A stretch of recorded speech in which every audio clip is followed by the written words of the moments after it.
All right, we are here. It is Thursday night, 25 degrees with Alex Posani, featuring the great Brandon Snyder.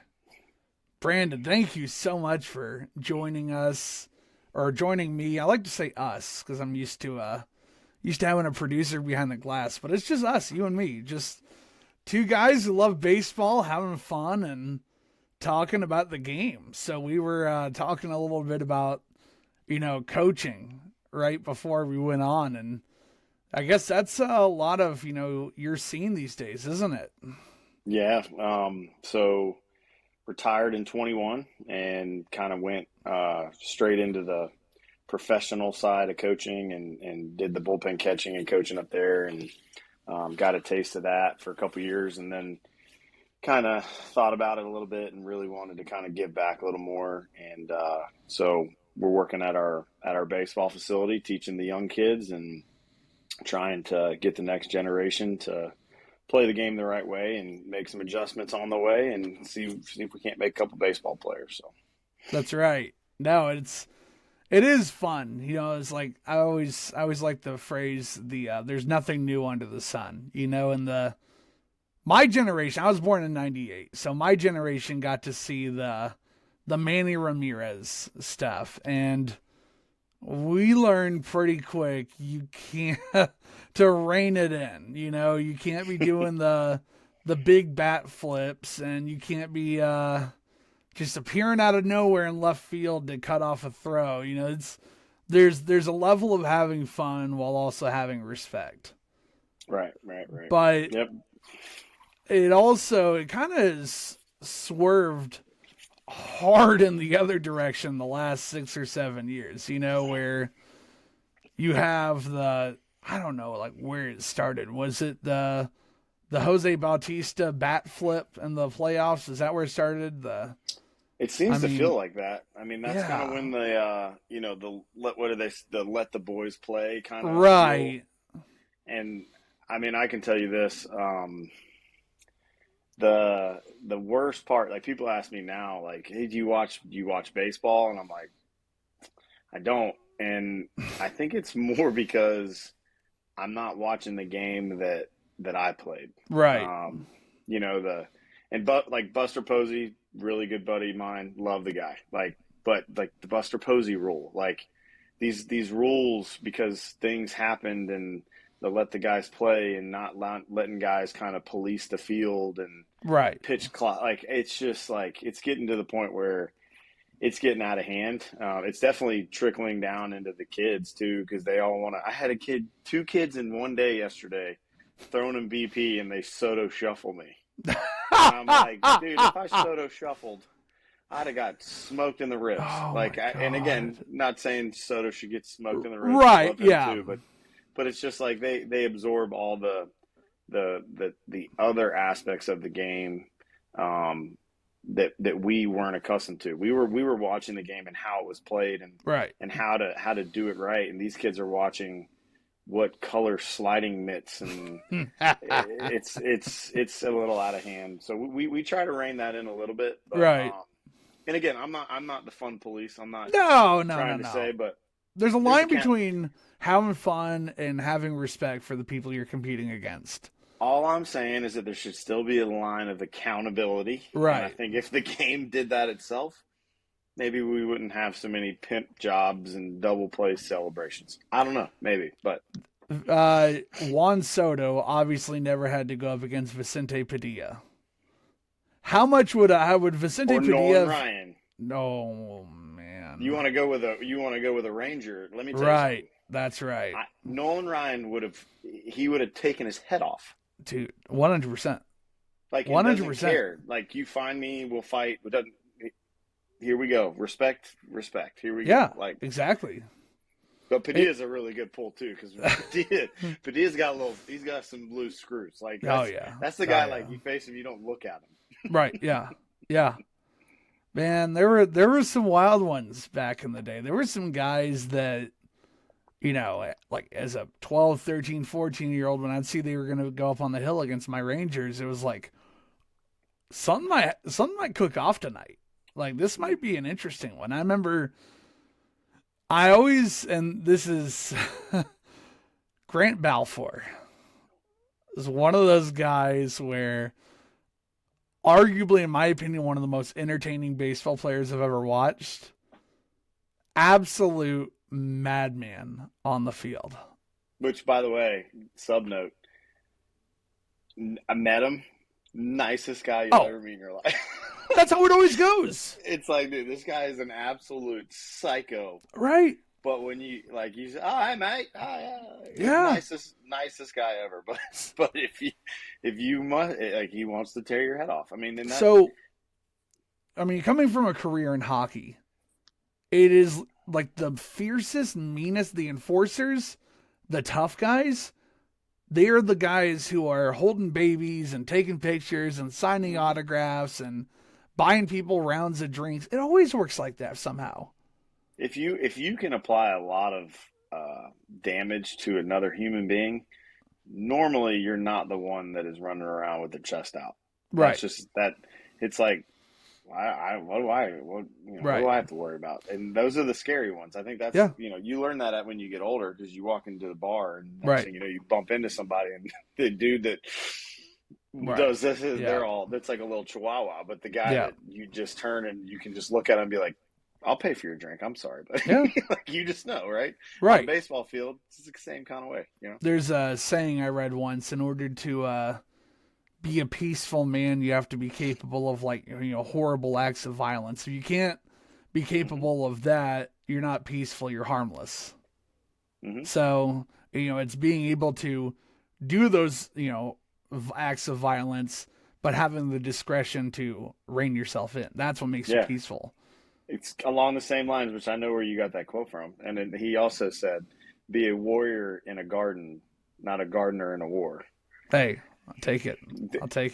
Same concept. And you're 1,000% right. Like, being able to have the ability, but to be able to control it like that. Right. And that to me is what makes good baseball players. Like, I tell guys all the time, like, this game is extremely difficult. And if you look at the best baseball players on the planet, like, the Dustin Pedroias, like, they're the type of people that, like, they're absolute savages. Like, they don't take a play off. They are literally there to take your food off your table because they know you're trying to do the same. Right. And they take it personally, and then off the field, nicest guys ever. But it's that's what separates a lot of it. And I think we're getting away from that. Guys are into the show of it and their deals and all this stuff. And that's the part that kind of, it irks me, But again, to his and their own, they're making more money nowadays, and they got all these new, all this stuff. So, good for them. But just not the game I like to watch. It's kind of like there's this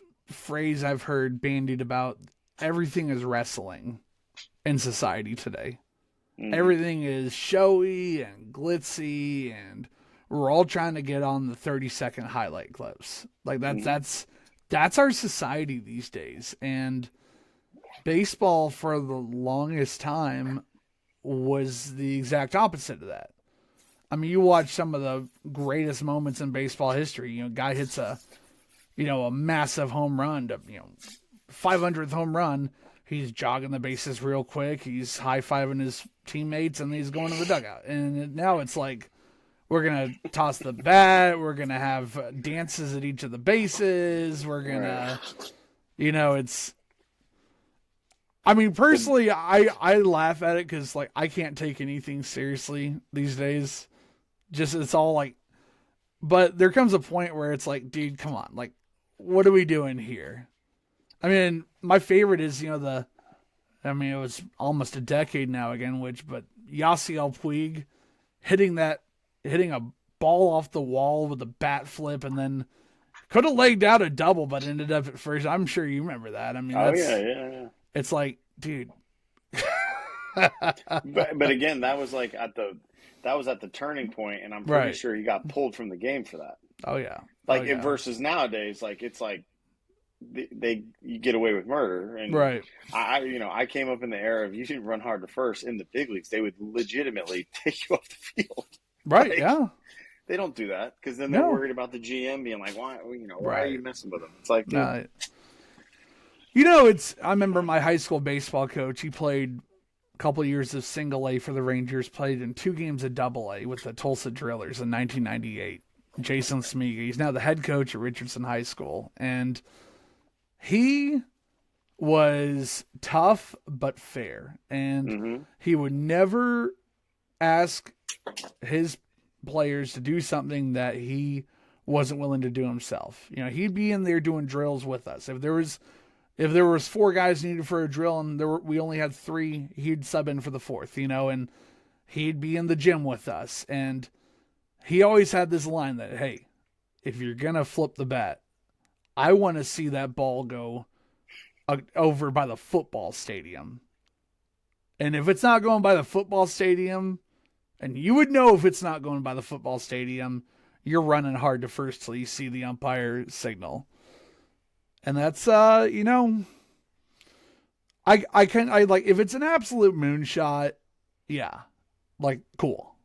Well, I mean, it's, you gotta hype up the fans, I guess, you know, but if it's, I have a hard time. Yeah. So I'm like, I hit 200 career professional homers, and Right. I don't know how many of those, like, I hit 200 of them, and I'm like, how do you pimp homer? Like, I don't, Right. It's like, I mean, I don't know. I thought I was a pretty good hitter. I hit him pretty far, and I'm like, but to have the wherewithal to, like, do that, I'm like, because Right. again, if you play that game, you're gonna look like the idiot when it hits the wall. I'm like, I'm not getting on SportsCenter, not top 10. Like, I'm Right. not doing that. See, that was the difference, right? Right. Like, now, they're trying to get on SportsCenter top 10, Oh, yeah. and I'm trying not to be on not top 10. Right. That's the difference. Right. I ended up Yes. on great, you know, like, that's cool. Well, I mean, with the risk reward, if you get on not top 10, people are going to see it. And unless it's like the Jonathan VR butt slide, then most people are going to forget about it in a week's time. But you get on top 10, if you get on top 10 enough, that's, you know, you're getting Subway's calling. You know, I'm pretty sure I made the Rangers, by the way, with a not top 10 play, or with a top 10 play, which we can talk about, which is pretty funny. I want to hear this. Actually. Go for it. So I'll backstory this a little bit. So Okay. I finished my year with the Orioles, and I don't get called up. I was the revolving door guy. So Right. I was the guy that was up and down every time somebody went on bereavement, every time somebody was having a baby. Like, I was the guy they were calling. I hit 300 over the year, filled in, whatever. And then all of a sudden September came.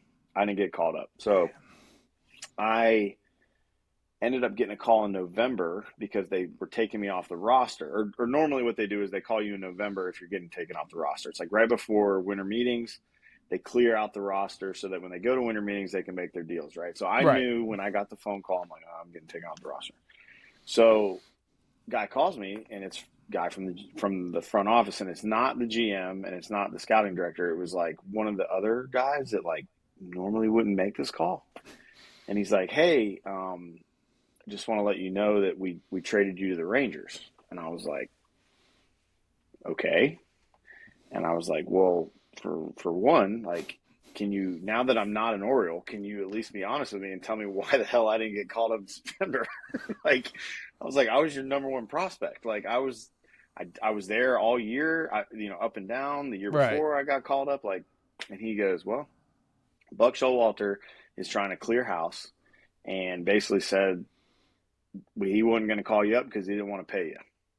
And I was like, what? He goes, yeah, well, he wasn't going to play you. So if he's not going to play you, why would we call you up and pay you? So he called up a couple other guys, which good for them. I mean, there was a couple guys that got their cup of coffee in the big leagues that would never have gotten a chance because of this. So hindsight, right? But I'm like, that's cool. But I'm like, this is, my career. As a professional, it's kind of like a what the fuck. Yeah, I'm like, come on, man. Like, I'm trying to make my money too. Like, I did my thing. And he goes, yeah, man, we're just trying to give you a fresh start. So I'm like, okay, well, you just traded me to the team that lost in the World Series. That, again, not to, I'm not. It happens. I'm going to tell you this, like, the way it had, I know, I was a Ranger, and I know, you're a Rangers fan. Dude. It's always going to be too soon to get into that. Eric Nadel the great Eric Nadel. He had the part of his call when they won, and I remember I was sitting there. I was in the Salem Ice Center scorekeeping a men's league game, and I'm watching the game on my. I don't remember anything about that men's league game. I was watching the game, but I had my headphones on. And I was listening to Nadel's call because I don't want to hear what whatever spare of the month they have on Fox now, do that. I want to hear Eric Nadel make that call. And there was a point after the initially said, like something along the lines like, may the ghosts of 2011 be forever put to sleep. And honestly, I felt that at the time. I still can't watch any of the 2011 World Series games, but I was at game 3. I was there with my grandpa, my brother.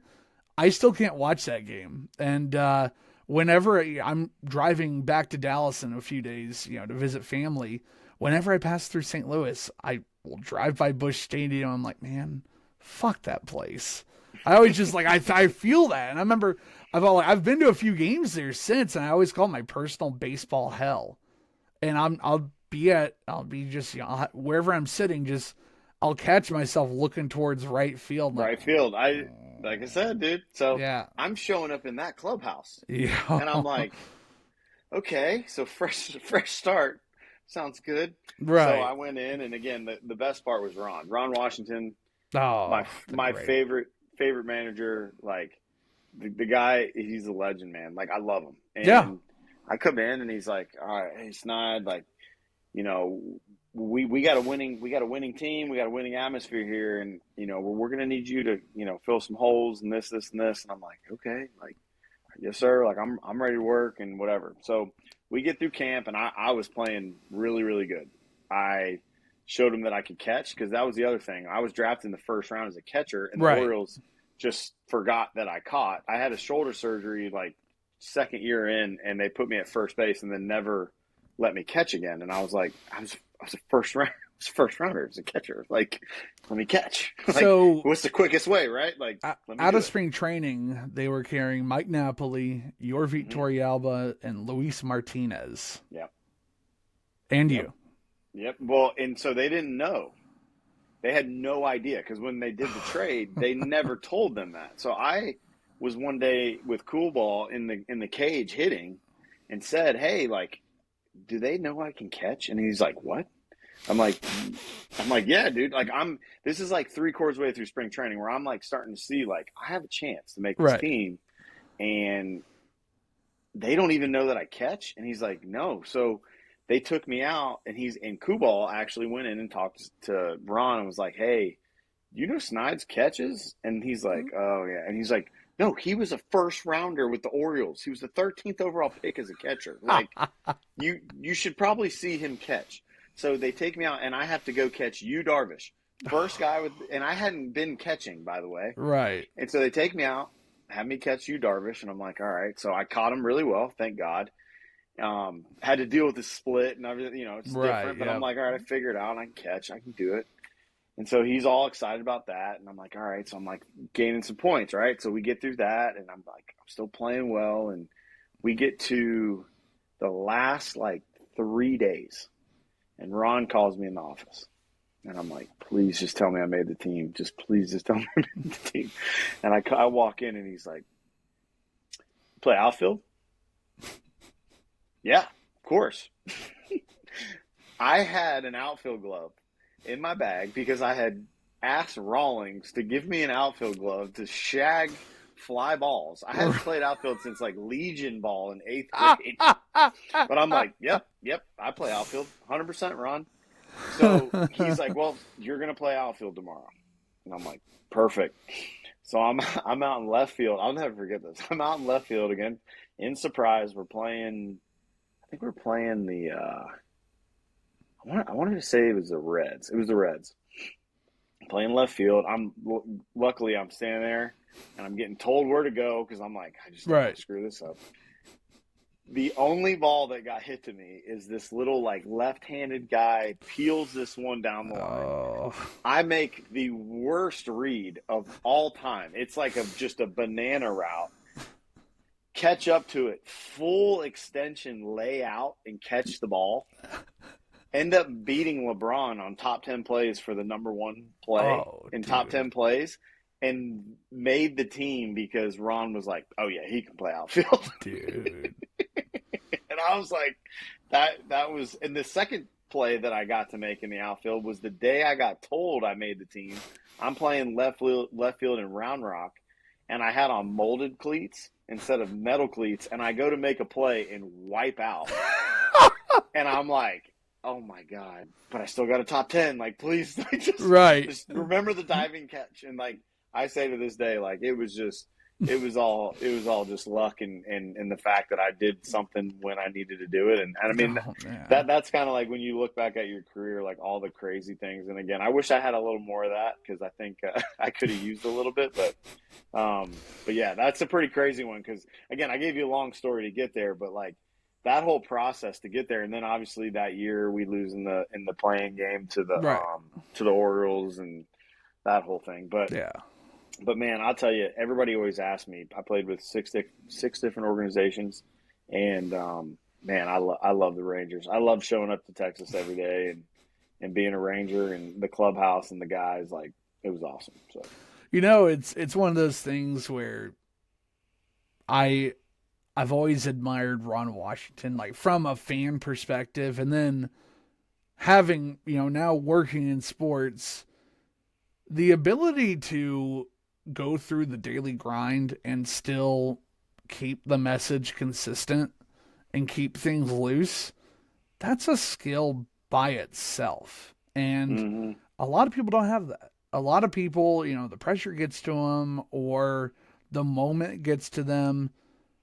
And I think some people are just born leaders and are able to kind of just be cool as a cucumber. And I don't know. I mean, I don't know what it is. I think it starts at the top. That Yeah. sort of leadership sets the tone. Ron was the type that like there's different types of managers. There's the guys that lead with authority. Right. There's guys that try to be your best friend. There's different ones, right? And Ron was the type that so the worst type of manager, the worst type of coach in general to me is the one that forgets how hard the game is. Right. Like they forget like if especially in the big leagues, like you're not Oh going to yeah. be a big league manager unless you did this. Like it's just, I mean, Unless some you're people Tony do, Vitello. right? Some people do, and I'm not saying whatever, but I'm Right. saying is like, but I can almost guarantee you that like those guys don't play that card. They don't play the card of like what. It's like, dude, you don't remember how hard this is. You don't remember, and again, it's not just the making plays and getting hits. It's like this lifestyle. Like Right. you spend 8 months away from your family and you're traveling all the time and like you're trying you take an 0 for 3 and then your kid is sick at home and you're worried like it's so much more than people think it is, right? Right.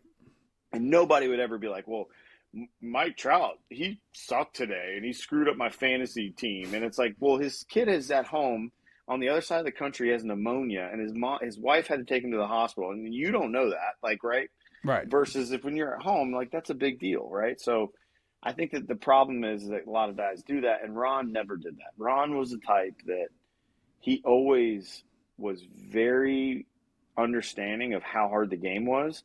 He always wanted to teach you. So if he was going to talk to you about something, especially like infield wise, he would do it, but he would also show you, hey, and this is something that can make the change, right? Like he was always going to have a solution, and he was always like very very personable. Like on our worst days, like I remember him coming in the clubhouse and he just, hey, that's what baseball do, boys. That's what baseball do. And he just walked through the clubhouse, walked back in the office, and we'd all just kind of look around and be like, well, I'm not sure what that means, but I'll tell you, all right, let's go. And it kept it light, and he led by example, like you said, and it's just he's a really really good human being, and somebody that I'm very very grateful that I got to play for. He's always. I think I learned a lot about leadership from watching him and watching the interviews of him and hearing about him. And I, because like, I think when you first, everyone associates coaches with, the screaming, the hard ass, just just those guys. That doesn't work in today's age. I mean, there's room for it in isolated spots, but the coaches who they win the room, I think they win on the field. Mm-hmm. It's the ones who forge that, like, hey, I'm going to go through a brick wall for you guys if necessary. I'm going to go out there and, like, you forge that bond. I just want you guys to do that for me. And they keep it light. They keep it fun because, it is 8 months of absolute grind. And that was something that I was thinking about today that I wanted to ask you. You don't have a whole lot of off days in a major league season. You don't have, you have a lot of travel days. But say, one day you get a Monday off, it's your first off day in 16 days. What are you doing? Like, what's the off day look like for a major leaguer? I'm playing golf. Golfing, yeah? I'm playing golf. Yeah, so I'm actually starting a new business where I built a concierge golf business for professional athletes to set them up for their off days, to manage and execute them so that they don't have to think about anything. They don't have to plan anything. We get everything from your limo bus, your breakfast, your coffee on the bus, to your tea times, to your dinner reservation after. Like, that's what we did. We wanted to go and then the other part too is, like, when I played, we were more inclined to, like, everywhere we went, especially with the Rangers, which is kind of where that started with me. With the Orioles, nobody hung out with anybody. We were so bad. I think everybody wanted to forget about the games and they were gone. But with the Rangers, like, we would land in Napoli, or Mikey Young would be like, hey, come back down in 15 minutes, boys. Get your luggage, get changed, whatever. Come back down, or don't get changed. Don't care. Get back on this bus in 15 minutes. We're going to dinner. And we'd go out with the whole team. Oh, like, man. 35 dudes, like, show up at a Japanese steakhouse, and they would keep it open till 1 a.m. And we would go in there and have these crazy dinners that you hear about that are like, oh, yeah. Thank God my card never got selected because my wife would have divorced me, kind of thing. And it was like that's what we did. So we're trying to create that for them and create an off day atmosphere that lets them kind of decompress. But yeah, that was my outlet. And if not that, if my wife was in town, I just was like, hey, she'd go to, like, I've never been to San Francisco, and we have an off day. She'd fly out, come to the series, and then spend the time in San Francisco, and it'd be like, all right, well, what do you want to do? Yeah. I don't really care. I'm just gonna not be at a baseball field and not have to worry about facing this guy that I have to face the next day, or But yeah. Are you at liberty to tell about the Coronado Island picture, which was bouncing around social media? I think you probably, do you know what I'm talking about? Was it me? I think it's all the Rangers. I think you're in it too. I was there with the rifles. Yeah, but there was a picture. There's a picture. It was on Deadspin. What? I got it here. I'll find it. Oh, you have to. I'm gonna you're to find. I'm not leaving. I gotta get something. But I have to know this. This is. It was on. I got stories on that too. I want to know if this was on Deadspin over a decade ago. Deadspin, probably at the time the bane of all professional athletes, right? That was like Instagram before Instagram and what is it, Snapchat? Right. Like, dude, most phones didn't have cameras, so it was like, right. If it did, you couldn't tell who was who. Oh, All right. It's a pretty grainy picture. I'm emailing it to myself. You want me to text it to you before you put it up on the pod? I mean, I don't really care, but I mean, you can fire it up, fire away if you All right, want. let's put it up on the pod now that we have Yeah, carte blanche. I kind of want to, I kind of want to see it firsthand, just straight up. You get first reaction because I'm so blown away by this. All right. It can't be worse. Oh yeah, look at me. Where are you? You're I'm second from the right. there. You are with the Mm-hmm. nice rifle. Mm-hmm. David Oh yeah. Murphy looking like a real G with the handgun. Oh yeah. We got the 50 cal. So I'm trying to see what I got. So what hat? I can't. I didn't know. So what did Deadspin say? Well, that's my they thing. they So I want to post know. they posted. I don't remember the context of what they posted, but this was one of their posts about the Rangers. They had a few in 2012. Obviously, the Josh Hamilton Sherlock situation. Hmm. They also had the the lightning strike that caused everyone to have to go change their pants in the clubhouse afterwards. Okay. You want to talk about the scariest thing ever? We can get back to that. Okay. 'Cause- Well, but let's continue. But let me that literally. I am not a lightning guy. Okay.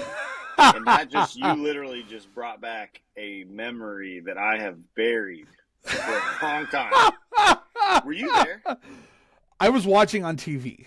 Dude, I will We could pull that up on here if we'd like. it we need to because I think that if anybody's listening to this and is like what it was that is the craziest thing that has ever happened on a baseball field that I've ever been around. Okay. But real quick, I want to get back to this real quick. Okay. Were they trying to paint a negative light about that I picture? I don't know. Let's see if we can find the article. Most of what Deadspin posted that back long ago, after they've been bought and sold and bought and Right. sold. Most of that is gone. A lot of Right. good stuff is gone, by the way. I feel like yeah, but I feel like if they were trying to they're Let's trying to make see. that negative. That's freedom. That's so much freedom in that picture. It's Let's incredible. see what we've. If you can't tell by the fact that our team is the Snyder Bucks and we have camouflage hats, like I mean, but yeah, that I Well, actually so the Navy SEALs that was all their actual firearms, and we were supposed to go shoot with them, but something had happened and we couldn't shoot or something, and all the SEAL team members were out there and they were going through their stuff, and they're like, "You guys want to take a picture?" And we're like, "Duh!" And so, but I didn't realize that all actually right. went out.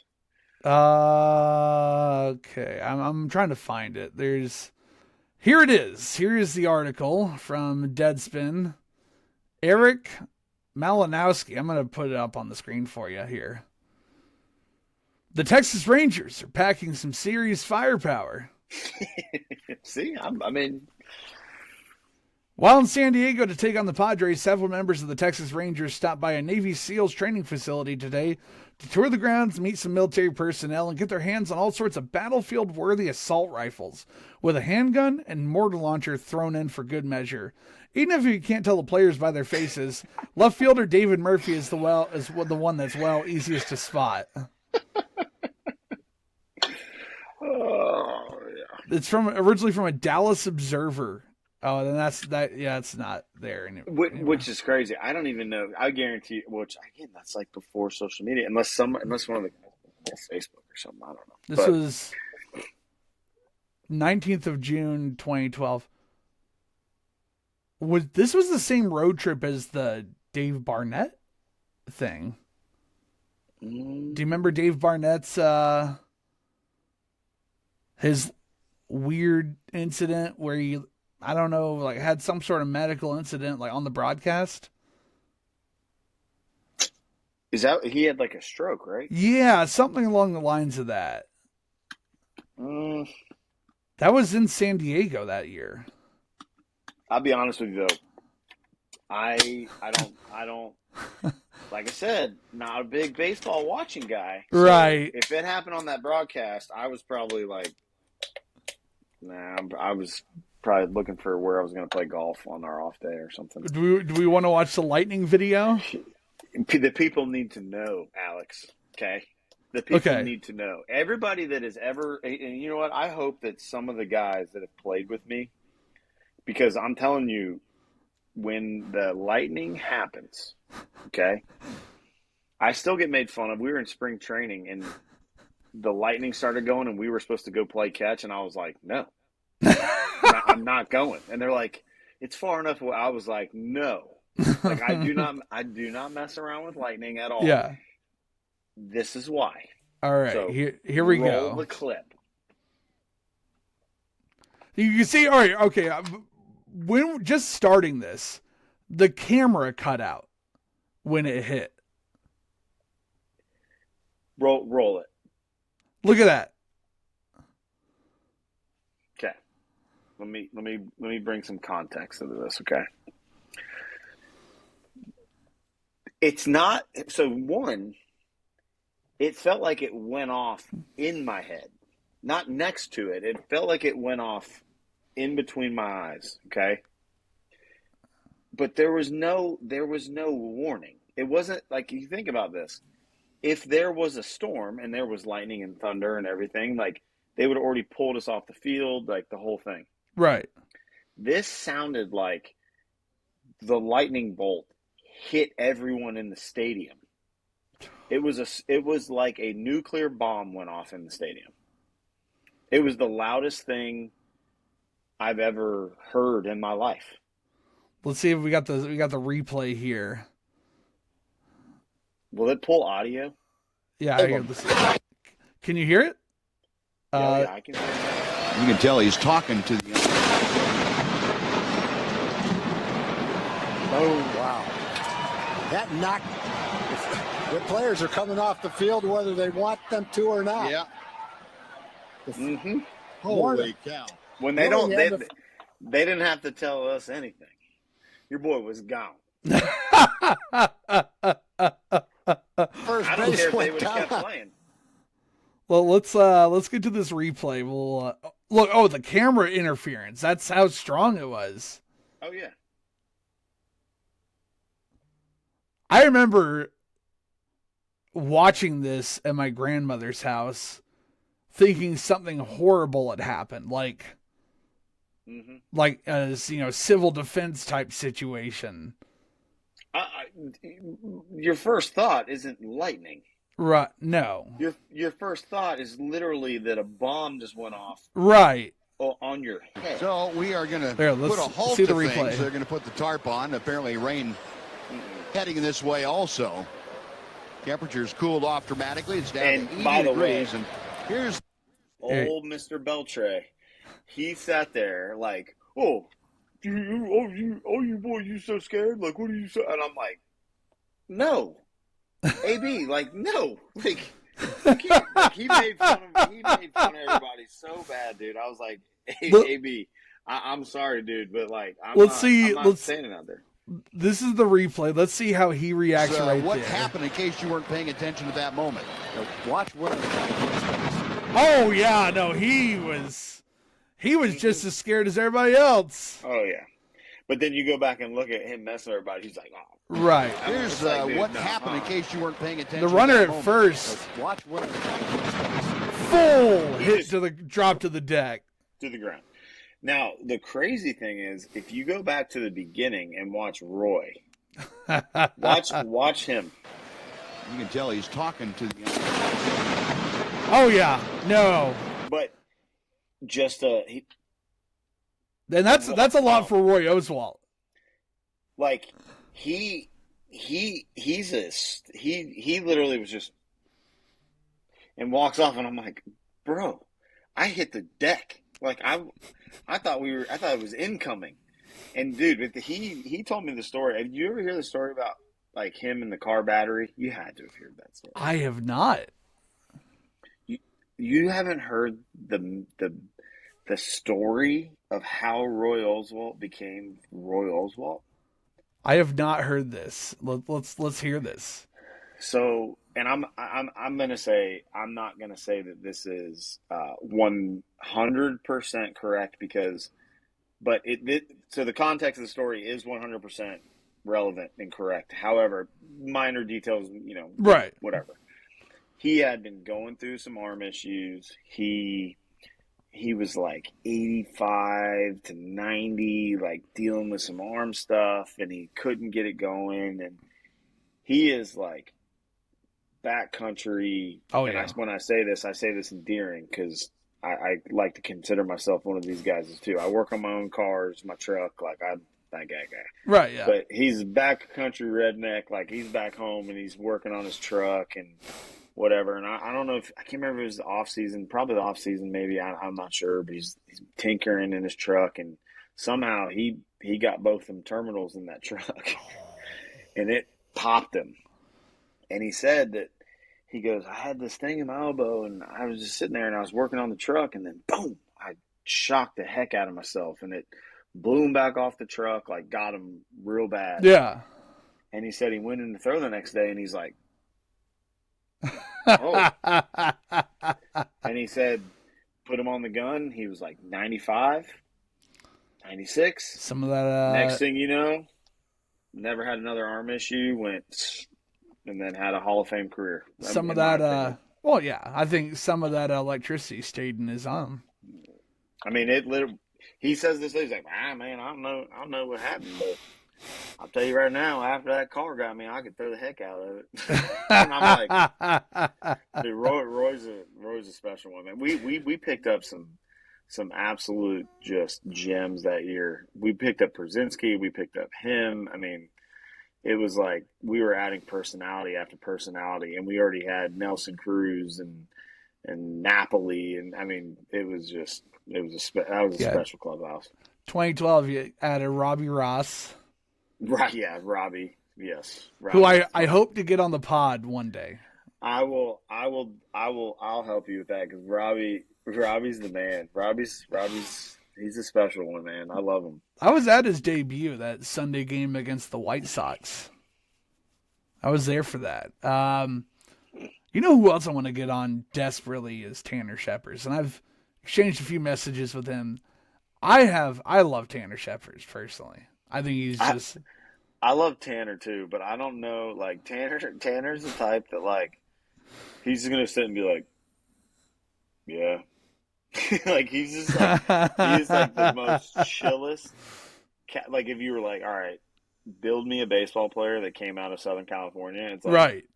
There you go. Here's Tanner. But that's got to be like a benefit to just keeping it together during a long season. Probably. I was a nutcase. You can't tell. I mean, I was the one that was like, me and Robbie got along.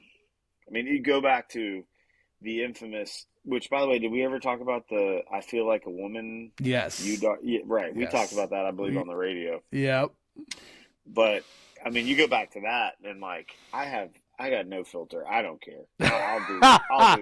I'll do whatever. Like, I think they thought they were getting me, and I'm like, right, whatever. Now I had a little liquid courage before that to make sure I could get up there, but I was like, if I'm gonna do it, we're gonna do it good.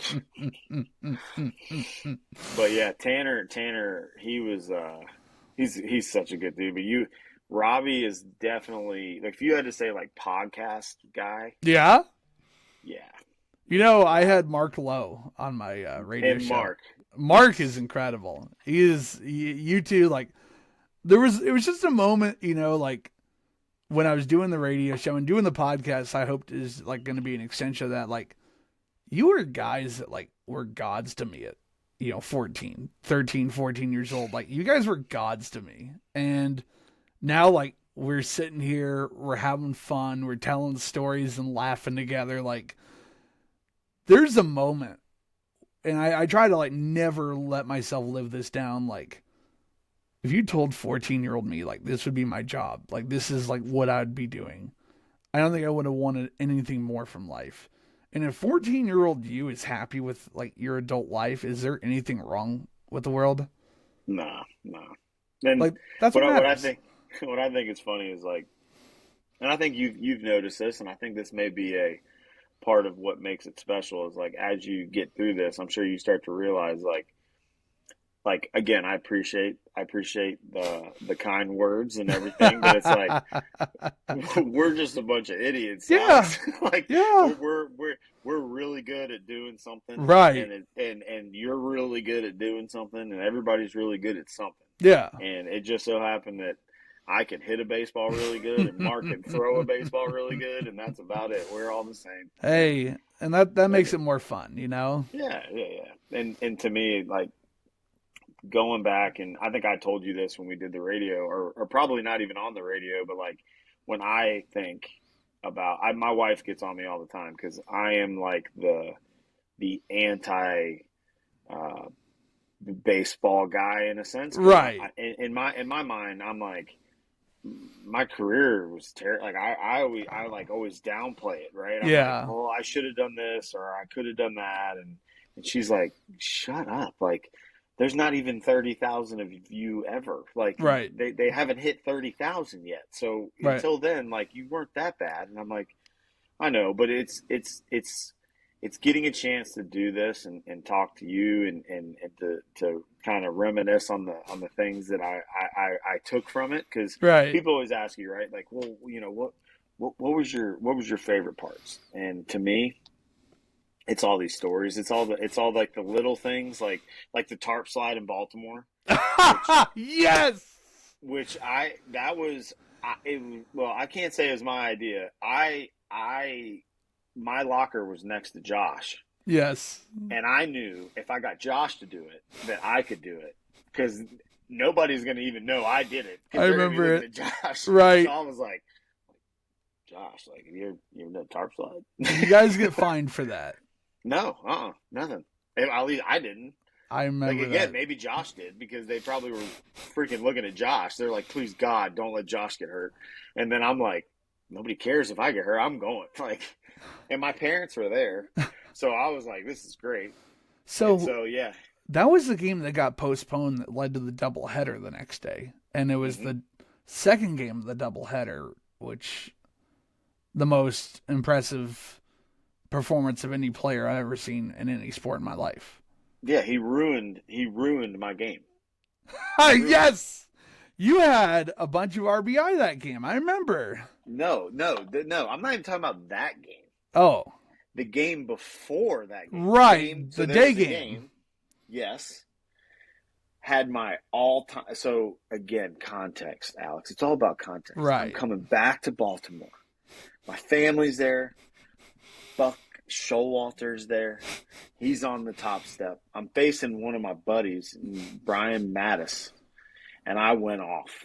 I hit a 3-run homer, had 5 RBIs. I was balling, right? And I'm like cloud 9. My family's there. My homer, I hit to right center, landed like 3 seats from my mom. All this, and then my parents come back the next day. It gets rained out. I tarp slide. My dad's yelling at me like, "You're an idiot. Why would you do that?" And I'm like, "Well, Josh did it.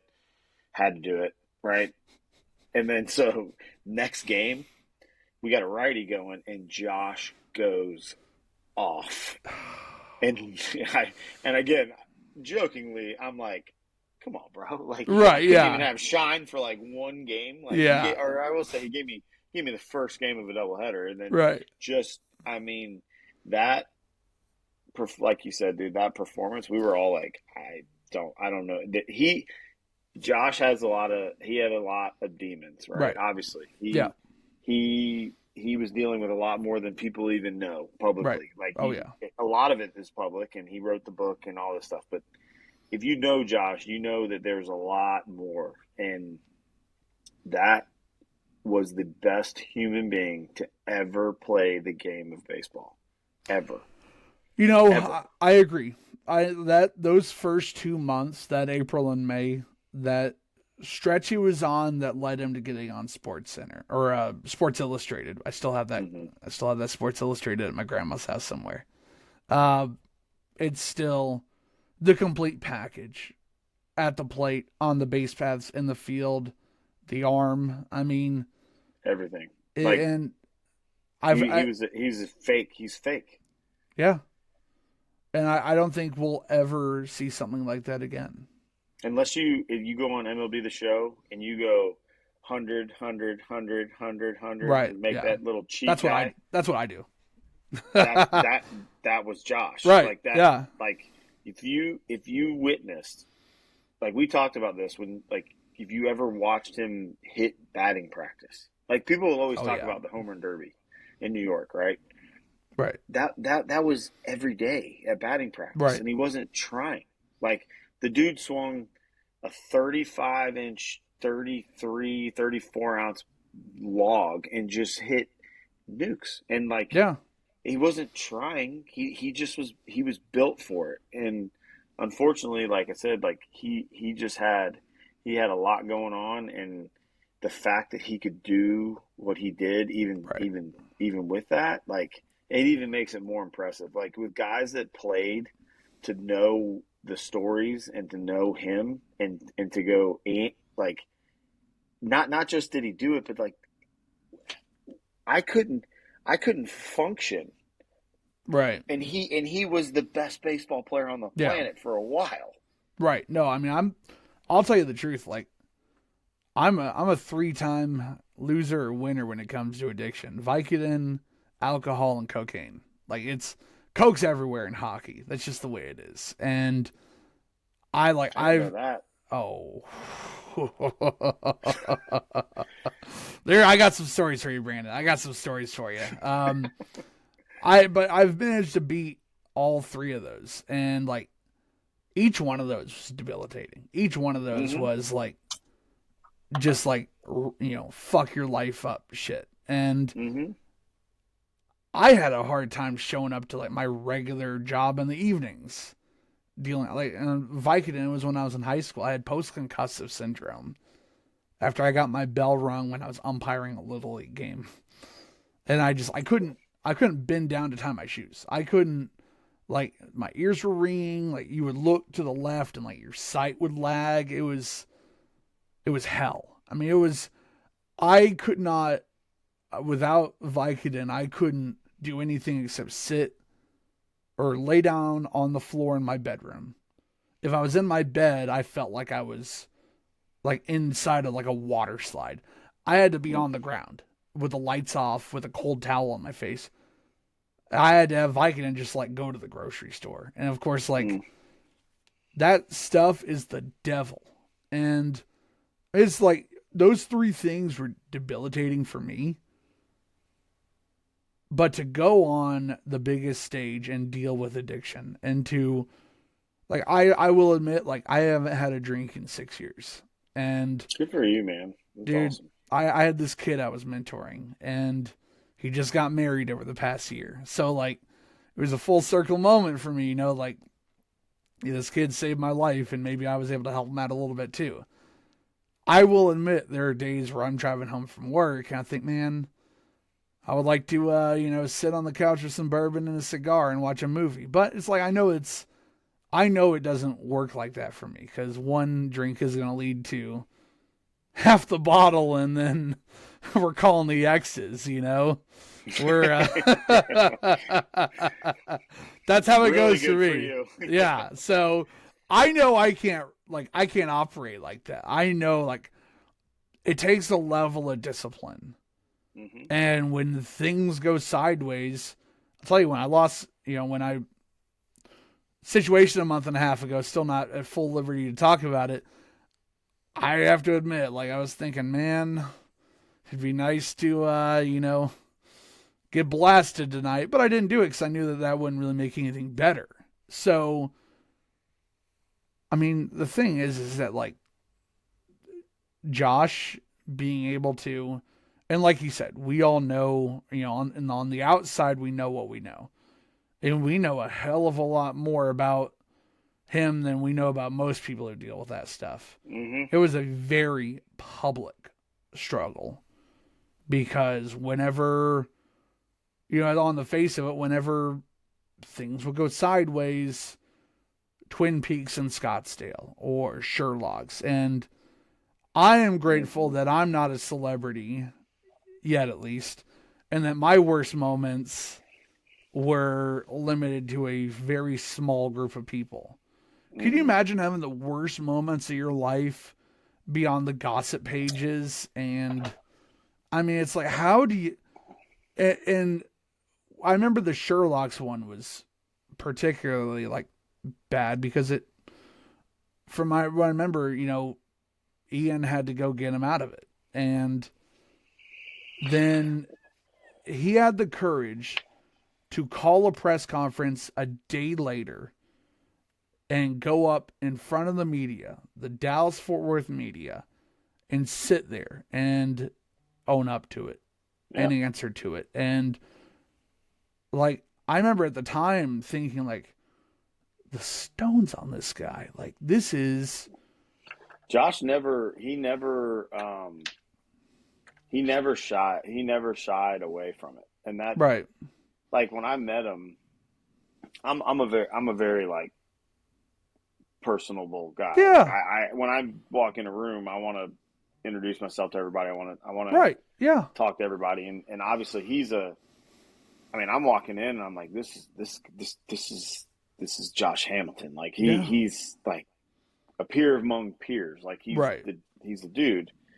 And our lockers are right next to each other. And we sat and talked, and I asked him, I think it was like probably like a week or so or 2 weeks in to spring training. And he told, like, again, he almost was like open to the point where you could almost tell like he was trying to like find comfort. Like, so right. he was going to teammates and stuff. And a lot of guys like I don't know. I don't know. I'm not going to put on judgment on other teammates or whatever, but it was like we'd talk and he would talk about stuff, and I was going through some stuff in my own life and not anything on that scale, but at the same time I had found Jesus Christ, and I told him, I said, hey man, like, have you ever thought about this? Like, and he's like, yeah, actually, like,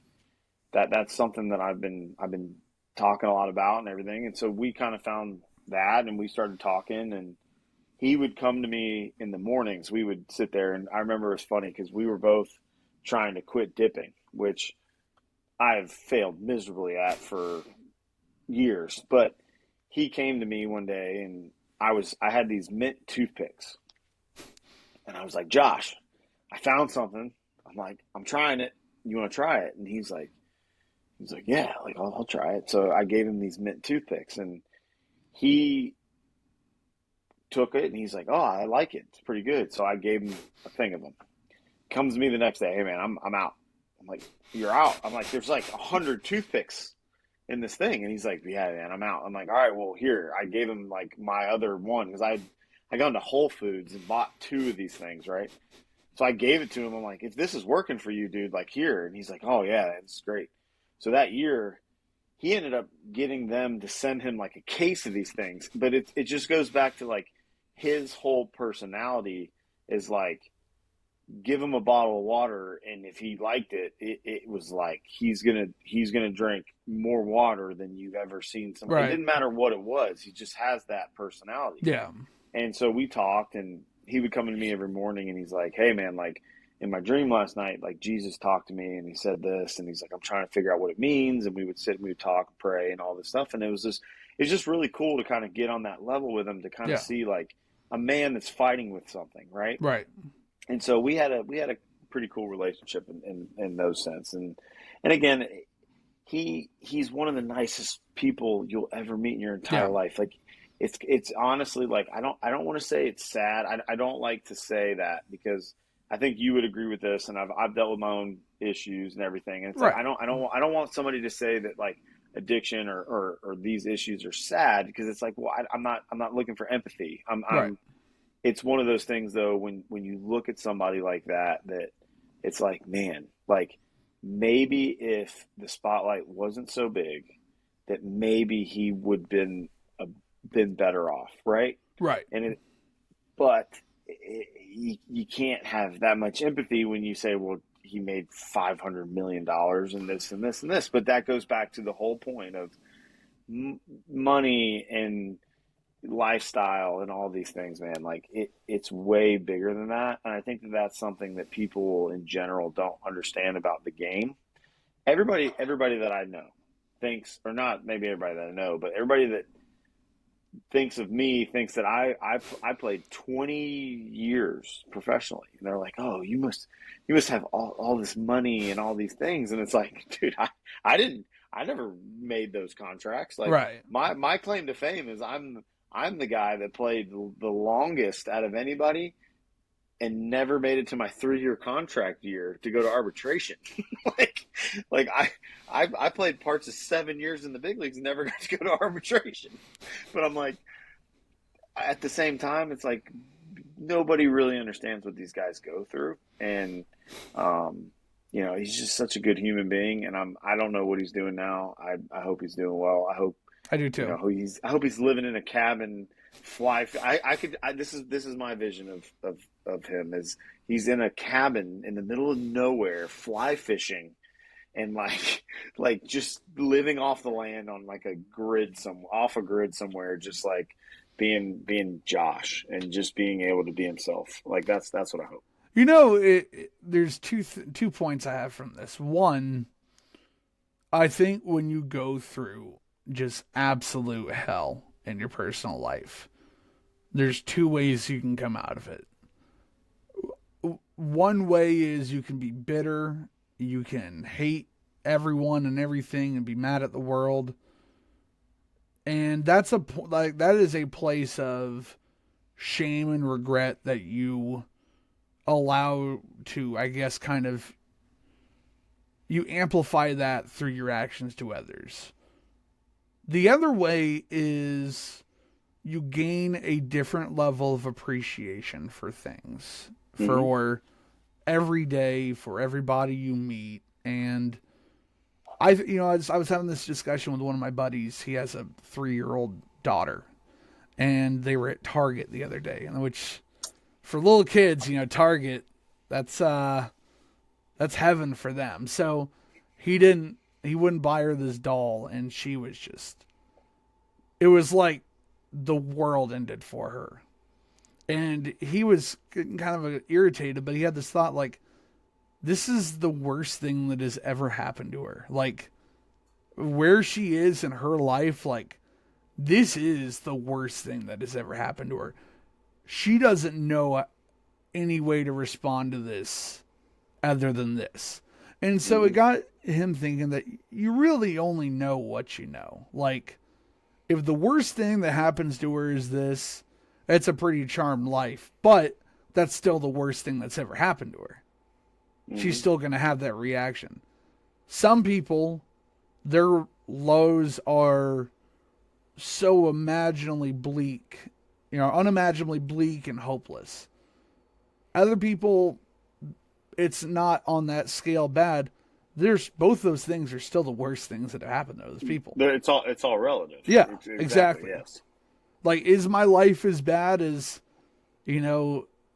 some, am I caught up in a civil war in Africa, or, am I, like, am I in Afghanistan or something? No, but that doesn't discount how I feel about, right, whatever's happening.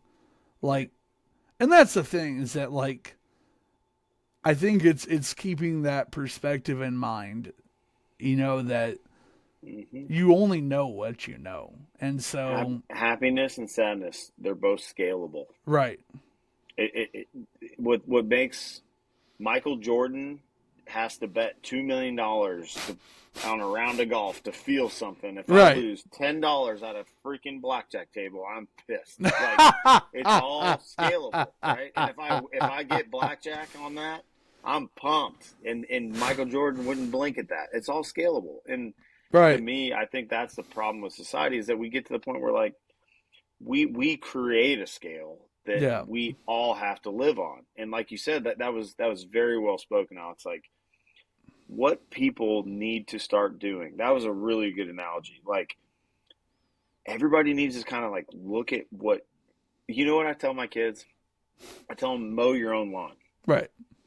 Like, don't worry about what this kid's got or what this person doesn't have. Like, mow your own lawn. Care about yourself. Yeah. Like, if you worry about you and your family and your friends, and you care about this, and you live in your bubble, right? Everything scales the same way. And with that being said, you're 1,000% correct that, like, your emotions are going to be different, and different reactions are going to happen based off whatever. If the stock market dropped and I lost $5,000, I'm going to feel that, versus some other guy's going to go, it's just a bump. Right. It's like it's all relative, and that was a really good way to say it. You know, and that's the thing, is that I always try to like tell myself that, you know, perspective is everything. And, you know, and I think that's part of getting older. Like, I'm about to be, my birthday is in 9 days. Easy. Okay. Birthday's in 9 days. I'm turning 28. Oh my God. You're what I would do. Hey, you know, I mean, but at 28, you see the gray? I do, yeah. Hey, and it's thinning out up here, brother. Oh, really? Yes, I'm aware. Perspective. Perspective. It was a choice. Right. I shaved my head because of course. Hey, my brother is 3 years younger than me. He's going he's shaved. He shaves. He goes full bald. His he had the Colby Lewis hairline. So, no, I'm not trying to get on my man. But let me tell you, there may have been a couple conversations where I'm like, Colby, hey, you're a good looking dude, man. Like, just let it happen. All right, I'll give you a haircut.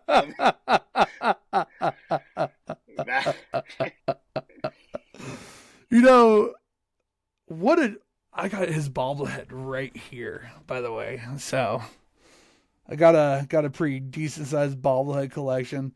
Legend. That guy's the man. Colby's the man. He is absolutely. Oh, speaking of outfield, they gave away this bobblehead last year. This is the first bobblehead ever given away of a player that IPA announced. So naturally, I got to have it. Desan Brown, he's a Blue Jays prospect. He won a minor league Gold Glove. I noticed something wrong with this recently. They have him diving for the ball. He's already closed his glove, and there's no ball in it. That's tough. So he's dived for it, and it's obviously somewhere around here, but not in the glove. You just use your imagination, Alex. It's back towards the wall now. Yeah. Whoever on the Erie Seawolves is racing towards third. It's close to the big hotel. I got to know what. So you had this is your chance right here. Like, yeah. The 2012 Rangers. What do you have to know? Ooh. I'll give you. I think I can say this. I can say it. I'll give you my favorite story. Okay. But before that, I gotta ask. Like, this is your chance. Like, the 2012 Rangers. What do you need to know? This is a genie in the bottle moment for me. I know. I should have. This is so like I flipped the script, because normally the interviewer has a question, right, that they've been saving, and they don't pre-screen you for it, and then all of a sudden they hammer you with it. So now I get a chance to flip it. There's so many. There's so many. And So the first thing that comes to my mind is the last series in Oakland. Yeah. Because... Okay, you better get specific. So that's the first thing that comes to mind. The second... I get one thing here? Or is this... you go ahead. Okay. I'll give. We'll put it because here's what's going to happen. I'm only going to do this because we're going to do this all night, and I have to be functional tomorrow. So I'm going to tell you. I'll give you we get 30 more minutes. Oh hell yeah! All right, dude, so we can get 30 more minutes. So whatever you can come up with in the next 30 minutes. All right. But, okay. Number one, Oakland. Okay, I'll put. Okay. So I'll tell you my side of the Oakland series. I was a freshman in high school. Mm-hmm. It was September. And I was failing most of my classes. Because I was staying up every night to watch the games. I was talking my grandma into taking me to some... I was at one of the Cleveland series games at late September. And the Oakland series... I begged my mom, I said, Mom, I know you don't like it when these West Coast games happen because I'm a real pain in the ass to wake up the next day. Please let me stay up to watch these. Like, this means the world to me. And she said, I will let you stay up if you will get up the first time I ask you at 6 a.m. And I said, no problem. I will be up. First night, I think I actually had to take a nap. Like, I got home from school and did my homework and then played GTA 4 for 3 hours and then slept from 7 to 8 and then 9 o'clock first pitch. Just looking at the elimination number on TexasRangers.com of 1. I was at the first game of the doubleheader that previous Sunday. What was it? That was the game that, it was, was that? God, what's his name? Oh, the quiet guy, a funny, weird guy, played for the Royals, played for the Brewers, Angels trade for him, was with the D-backs, Dodgers, Astros, Zach Greinke. I was at the Zach Greinke game where I should have known, by the way, by weird guy. Yeah. Good dude, but weird. I would love to just sit with Zach Greinke and hear him talk, just try and get his view on the world. Me too. I feel like he would have some really interesting stuff to say. Mm-hmm. So Monday night, stay up all night, basically until 1 a.m, and that sucked. Tuesday night, I'm tired all day Tuesday, by the way. Going to school, it's tough. Get home, I think I had to take a nap again. Stay up late, that sucked. And then going into that day game, I was biking home and listening to the Nate Elkon. I am flying down Beltline Road trying to get to my grandma's house so I can watch the game. I got home. I think the Rangers still had a lead at that point, and I got home right at the time. You know exactly what happened. Josh is coming in on a fly ball, and I remember that is one of the most the air has left the sails moment in my life as a sports fan. Mm-hmm. And I just have to ask, going into each game, we talked about how, Wash would keep it loose. How the hell do you get things going? So the moment that it went wrong, do you remember when we clinched the playoffs in Texas. That Sunday night game. Mm-hmm. Yep. And we are all fired up. We clinch the playoffs. We come back in the clubhouse. We're ready to get down. Like, yeah, I was very, very fortunate. The next year, we'll say this for episode 2. Oh man, because this I'm gonna get us way over 30 minutes if I talk about my exit from the Rangers. But I was very fortunate with the Red Sox to go do a lot of cool things. Right? Yeah. Playoffs, World Series, the whole thing. Right. But you very rarely in the career get a chance to celebrate like that. And so we clinched the playoffs.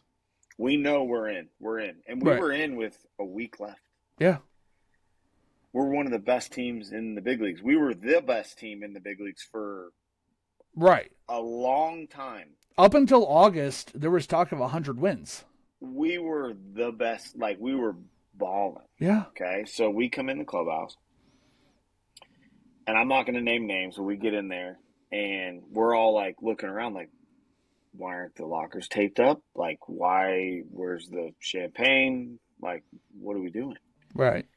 And for the sake of conversation, the couple leaders in the clubhouse, they kind of rally the boys, and we all kind of stand around, and everybody gets a plastic glass. I'm not that it's plastic, but there was a glass. So everybody had a glass, and they poured a round of champagne.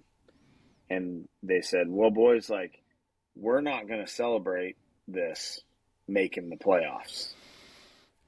And I remember when they said it, and I was like, that's not how that's supposed to go. We'll celebrate when we win the East, or when we win the West. And we only needed to win, like, one game. A game. Right. Yeah, when I say we only needed to win, one game. And I'm like, okay. So now all of a sudden it went from we're about to go throw down and we just made the playoffs and we're not going to do that. So we did a toast. And I remember doing the toast and in my head I'm like, this is something so wrong. The baseball gods are taking notice. I might not be superstitious, but I am a little stitious. Yeah. And we did our toast and the whole thing. And mind you, Adrian Beltre, starting in Cleveland, was playing without a hamstring. Right. Yes. We talked about this on the radio, and I've said, and I will continue to say at the time they put me in the grave, that man is the most epic baseball player I've ever played with. Like, that guy put his brain in a place that, like, Josh Hamilton's the best baseball player I've ever played with. Adrian Beltre is the epitome of a dude that if you wanted to build a team around, you take Adrian Beltre and go. Right. Like, tears his hamstring. They tell him he can't play, and he goes, well, I just can't run. And they're like, yeah, Adrian, you can't play. You can't run. You can't play. And he's like, well, I'll just try to hit homers. I'll just hit a homer, and I don't have to run. I'll just DH. I'll pinch hit. Goes in and does that. Hits a pinch hit home run in Cleveland, and I'm like, oh my god! Like, this guy's out of control. Like, he literally would just hit a homer, or he'd just, like, walk back to the dugout. And I'm like, it's unreal. So anyway, he's doing this. We don't toast, or we toast and don't celebrate. And we get on the plane. We get swept by Seattle. You remember that? Because everybody wants to talk about. Yeah, Oakland. it was the whole 10 game. We went on the road. We went on because we finished that series knowing we needed to win one game on the road. Right. And then we go to Seattle, and we're like, we got to win one game in Seattle.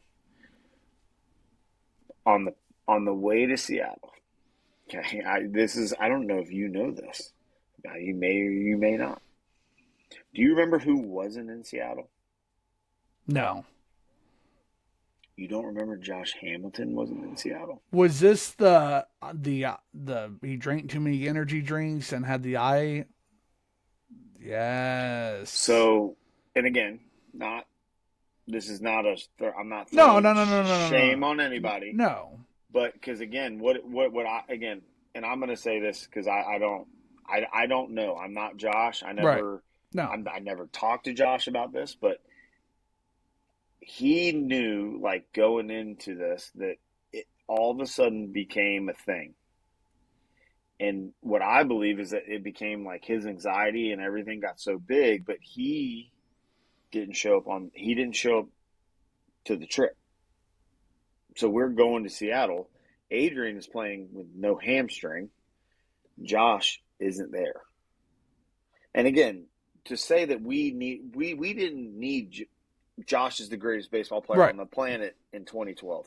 But we didn't need Josh to win a game in Seattle. So that's not Josh's fault. Right.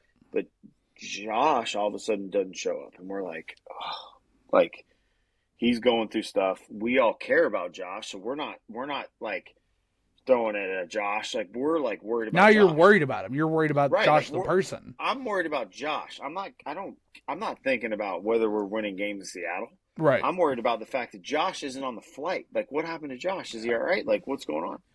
So anyway, Josh, he has his whole thing. He doesn't show up. Adrian has to go in to see a specialist. So we're down Josh and we're down Adrian. And we go into Seattle and we get swept. And so we're like, okay. So now we got to go battle out for the West with Oakland. But we're playing a 3-game series and we only got to win one. I believe it was a 3-game series. Is that am I right? It was 3. Yeah. It was 3. So this whole thing started way before Oakland. Like, that's what I'm getting at. Like, and I think that's what people like. If you really like, if this podcast goes, it needs to be because this story. Because nobody that was ever intended to know about that 2012, it did not happen in Oakland.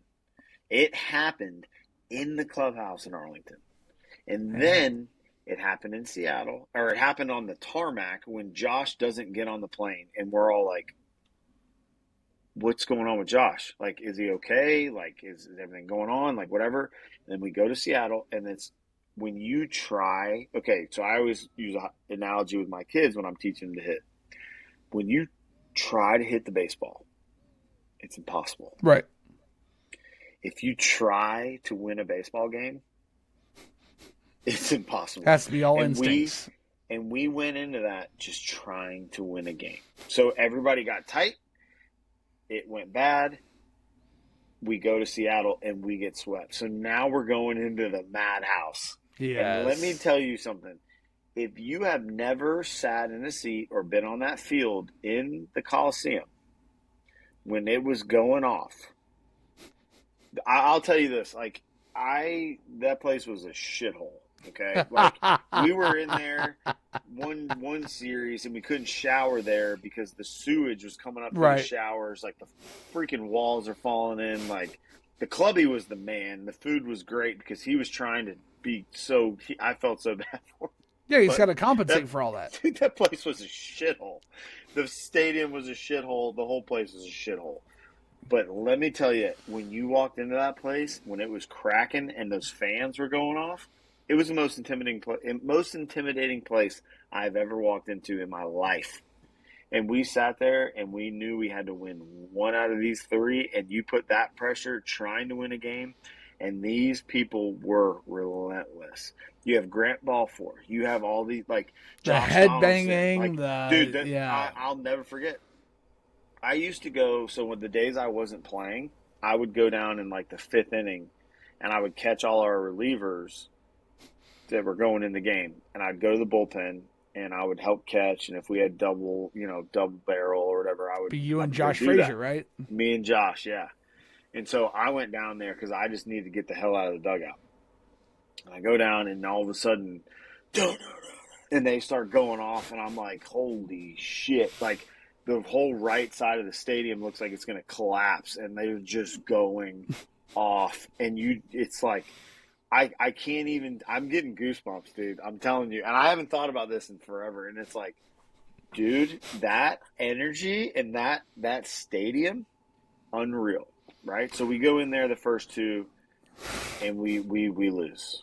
And I honestly, I'm pretty bad about, like, I could tell you every at bat I ever had in the big leagues or in general. I can't remember what happened on games we lost, whether they were big losses, tight. I don't remember. I remember nothing crazy happened. We got our butts probably whooped. I don't know. But we go into the last game, and we're like, all right. We start off the game. A little bit of energy. It's a day game, which is huge because everybody's probably hungover in the stadium. Right. And everything isn't so lit. And I'm like, okay, maybe the energy's a little lower. Last game of the season, we're trying to like finish this out, right? And all of a sudden, the ball gets hit to center field.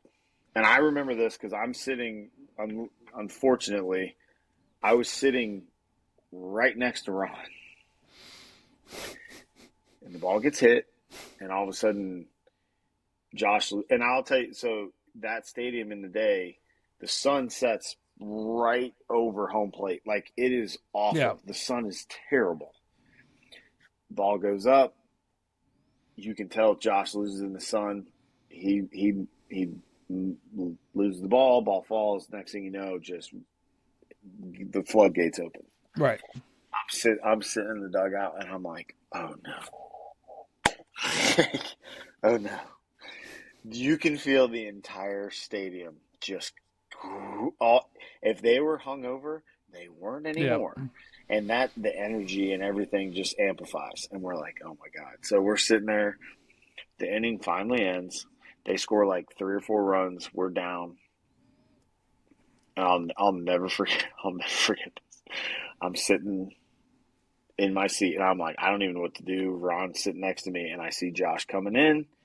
Josh sits in between me and Ron.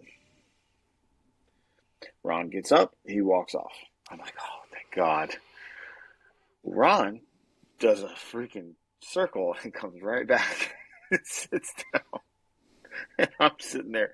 There's a video of this when it happened, and you can see like the dugout, and I'm sitting down here. Well, let's see if we find this. Let's see if we find it. Put it up. Yeah, I'm like, I remember if I was 1 guy or 2 guys down, but I'm like, I'm in this like here, and I just hear Ron go. So did you lose it in the sun?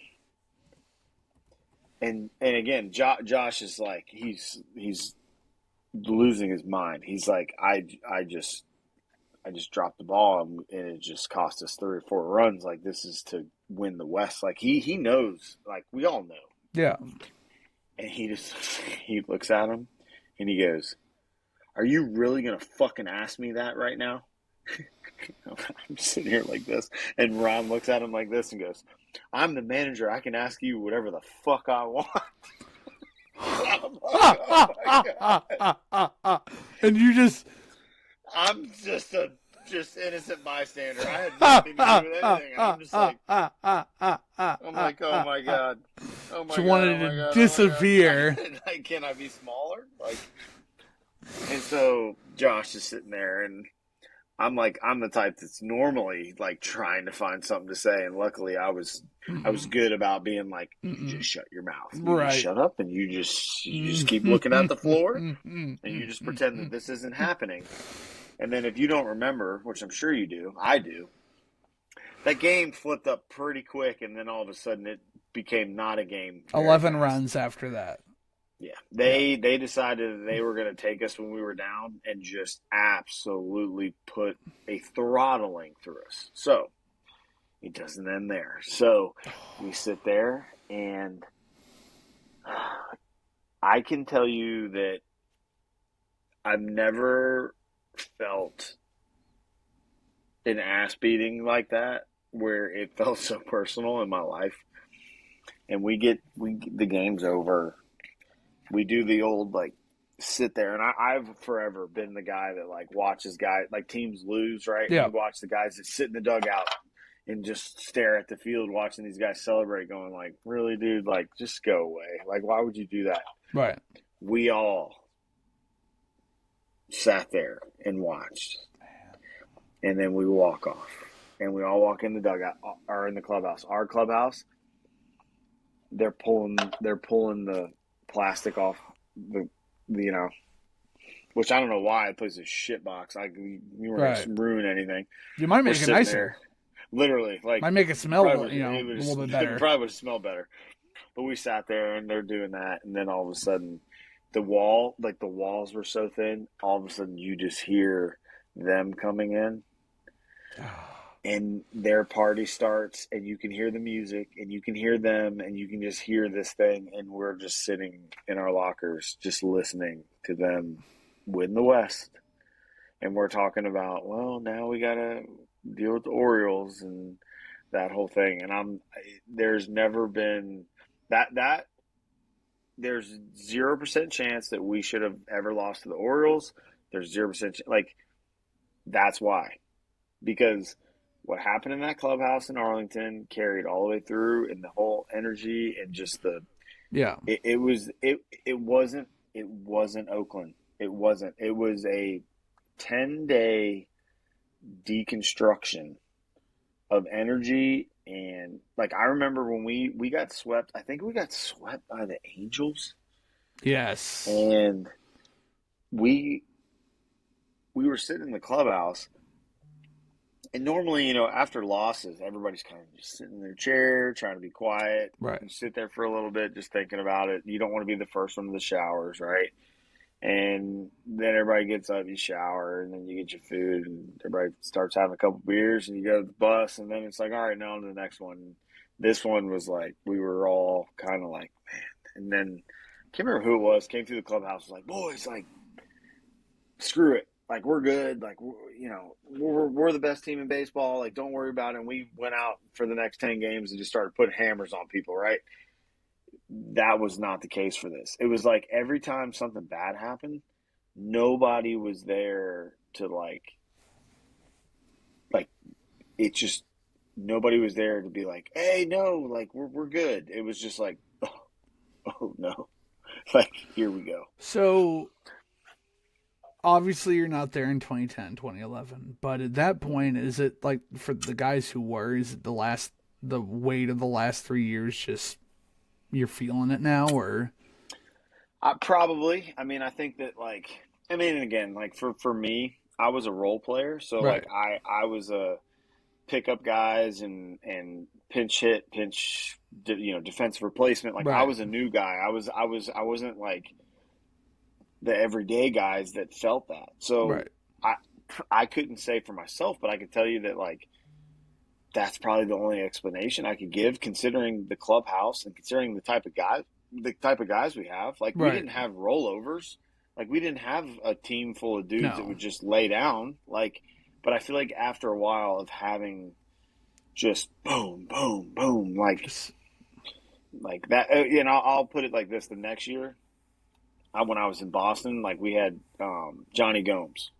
And Johnny Gomes is, like, for all intents and purposes, like, he's why we won the World Series. Because he was the guy that we would get our ass kicked, and he'd come back in and be like, dude, these guys are freaking whatever, bro. We suck today. Like, we're going to kick their ass tomorrow. Like, here's the beers. And, like, he'd bring all the beers in from the kitchen and be like, let's toast to being awesome. Like, it was just whatever. Like, and everybody just kind of get up out of their chair and be like, yeah, you're right. Like, it's like, I'm sure, like, everybody was so just like, man, here we go again. Right? And that's how everybody felt. Well, it's like when you just get your nuts kicked repeatedly, eventually you get tired of getting your nuts kicked. Right. And you're talking about a team that 2010 2010 is small potatoes compared to 2011. I mean, but obviously, okay.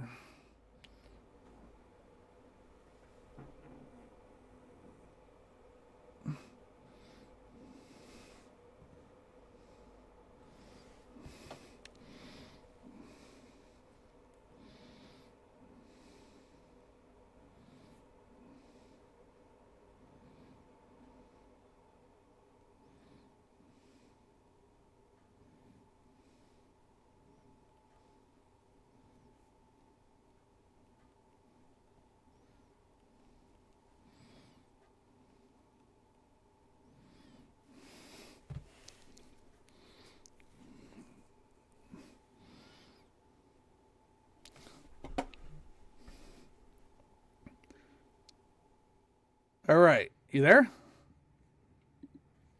The beautiful thing about podcasting is we can edit that out. Whoa! I'm back. We got two Brandons. Hold on. Oh. Is this a good Is this thing a or a good bad thing or a bad thing? I think we want to get rid of one. Which one do you want to get rid of?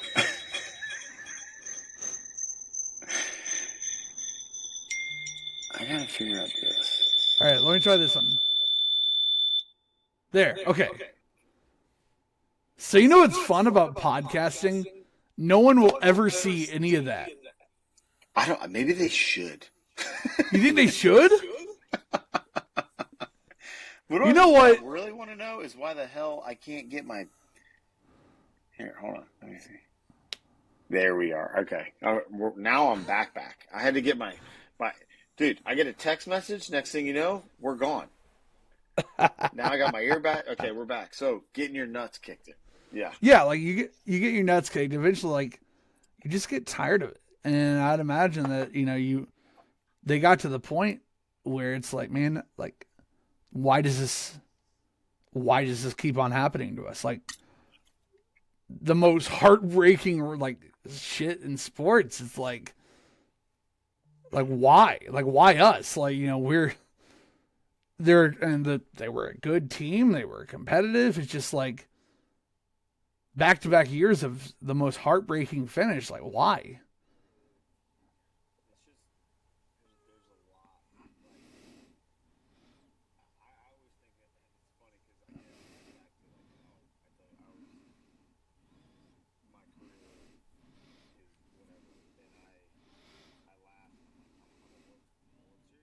Yeah. No one can ever take that from you.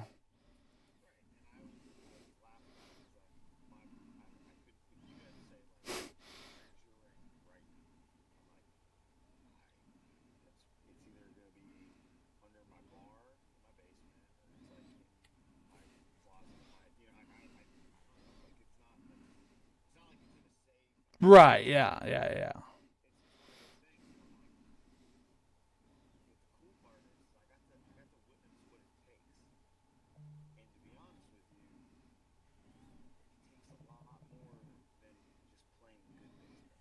Right.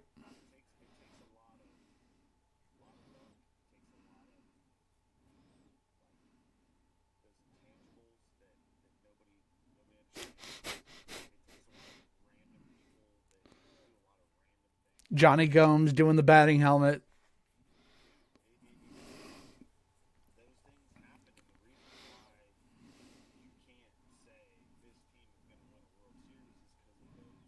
Right.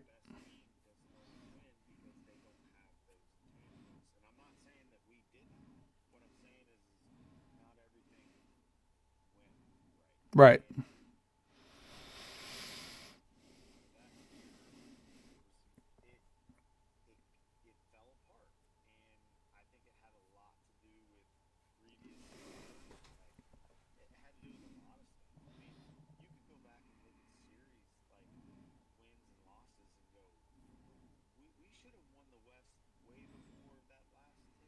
Right.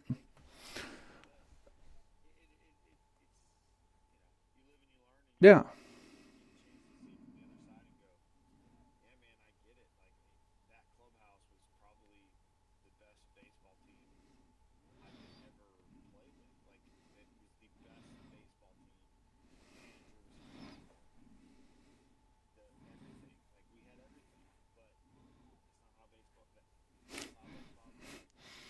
Actually, I can play. I have a soundboard here, and I've kept it hidden here because it's a little too outrageous. Some of the stuff I have with it, but that's the way baseball go.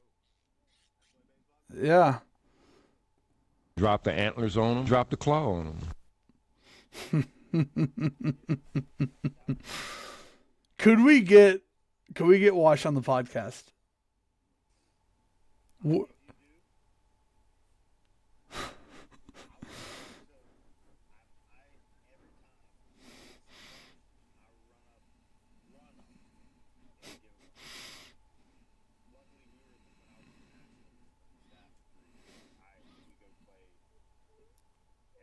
Yeah.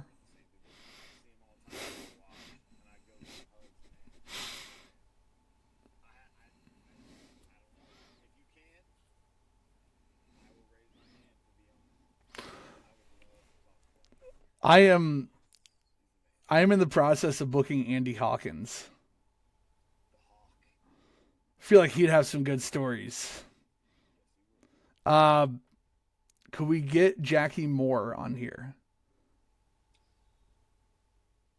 I've messaged his son.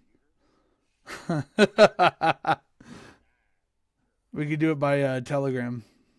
See if Western Union serves wherever he's at. I feel like that is a life in baseball.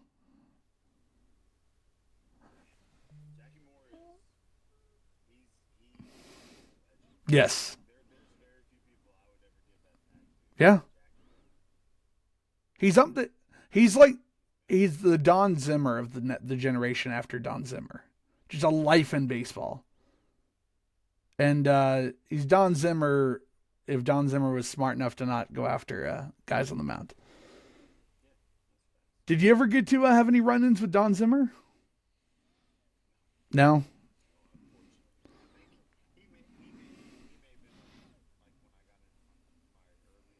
Yeah.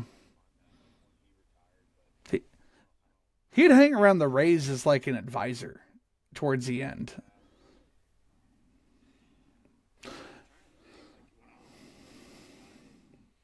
So he died in 2014. So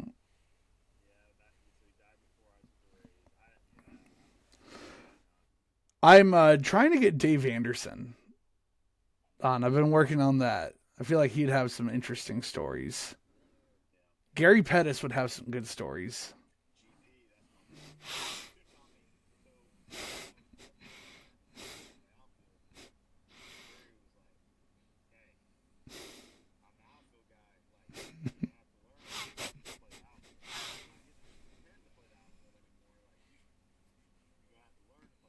Right.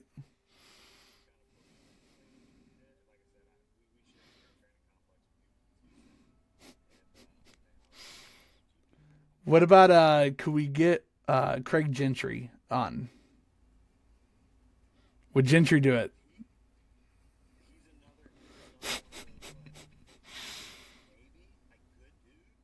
Right.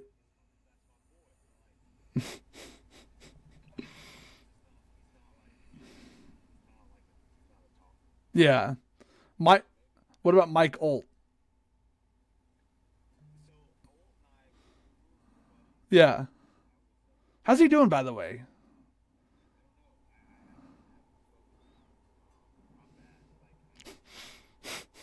I'm bad about it too. I'm bad about it too.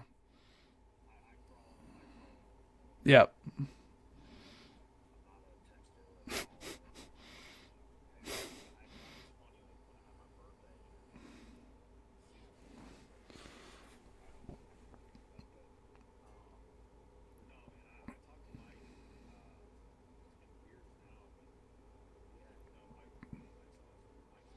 I want to get Mike on it.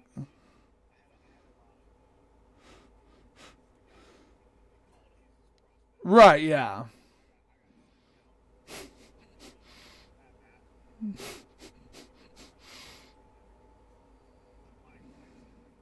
Can we get Justin Grimm? Love Justin Grimm.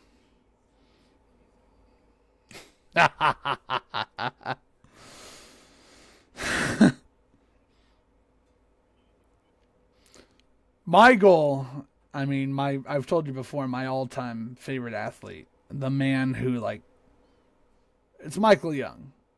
I mean, just the generation of kids, of baseball fans in the 2000s. Hank Blaylock, Michael Young, Alfonso Soriano, Marlon Byrd. Those guys, I mean, but Michael Young is that's, if I could ever get him on the pod, that's a full circle moment. But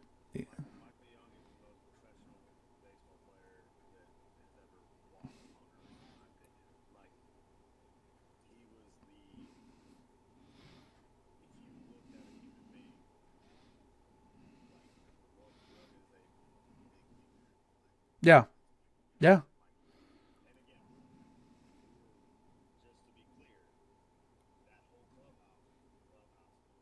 Right.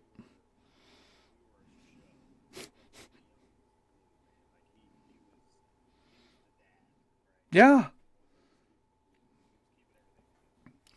You know, I mean, there's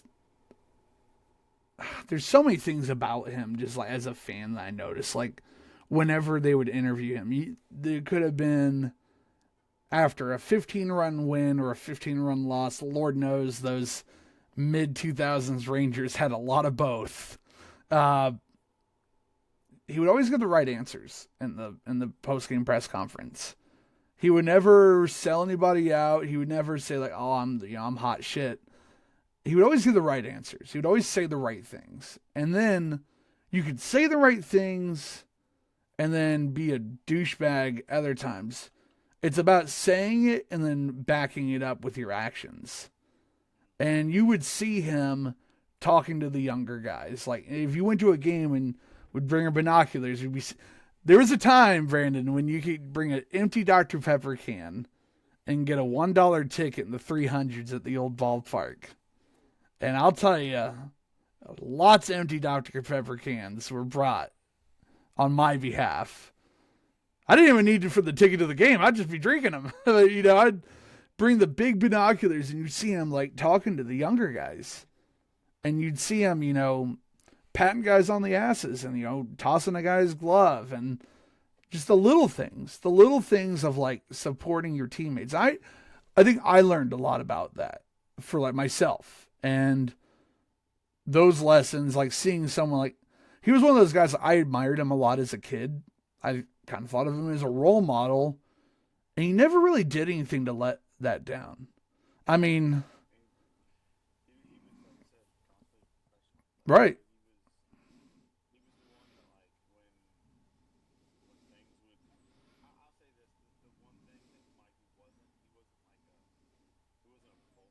Right.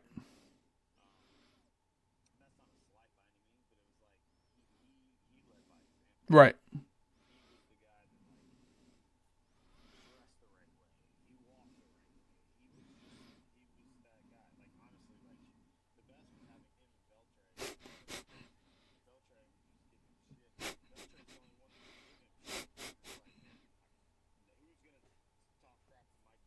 Right.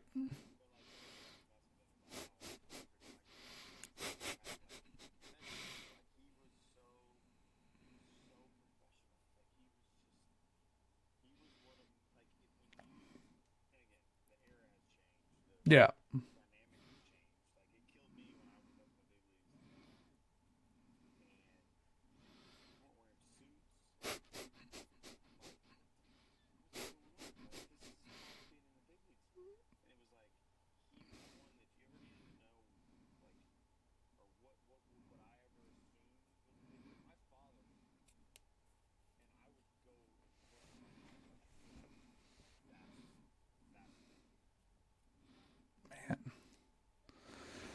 It certainly was a really special, like from a fan's perspective. I can't even imagine being on the inside of it. Like, it was for us. It was a special thing, and it was kind of like lightning in a bottle, where it was like all these guys at once, and man, it was a hell of a time. Like, growing up in the Metroplex.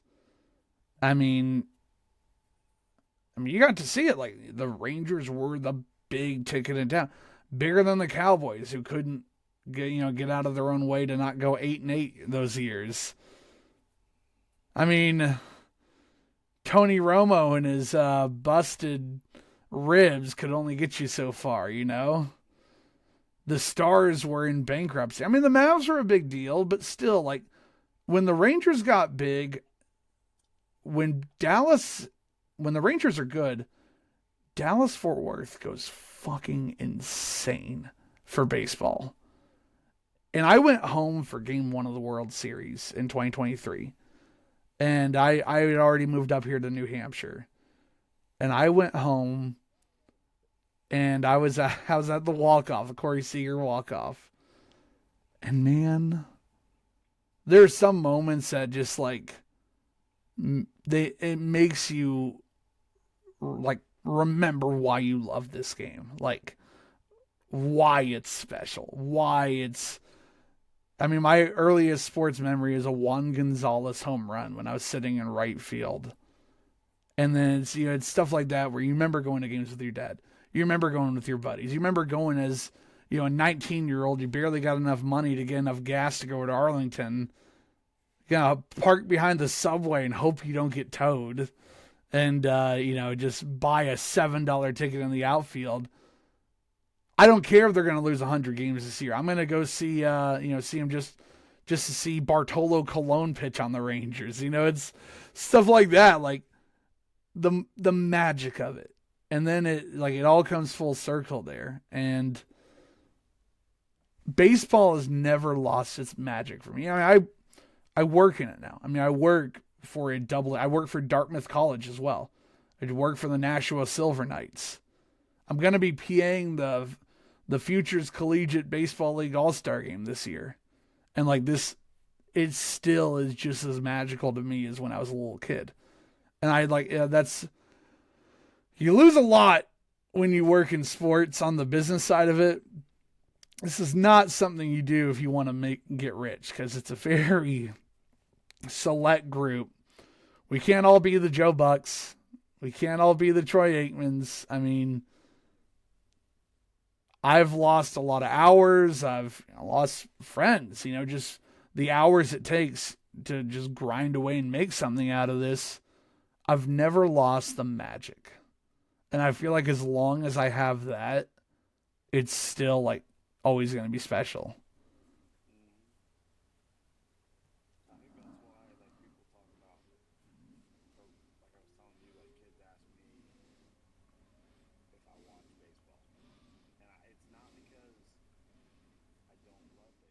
Right. Yeah. Yeah.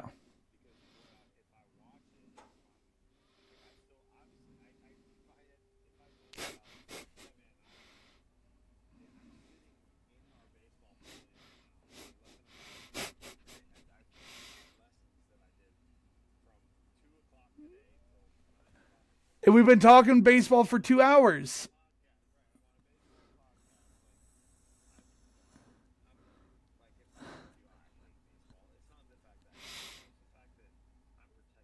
Yeah.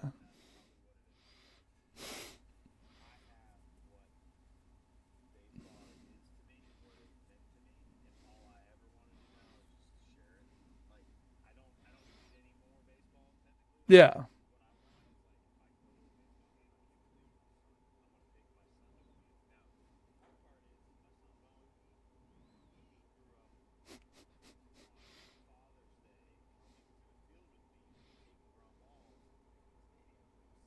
Yeah.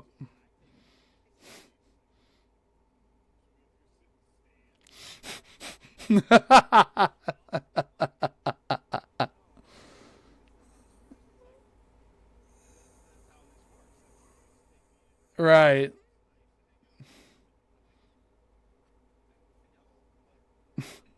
How old is he now? Okay.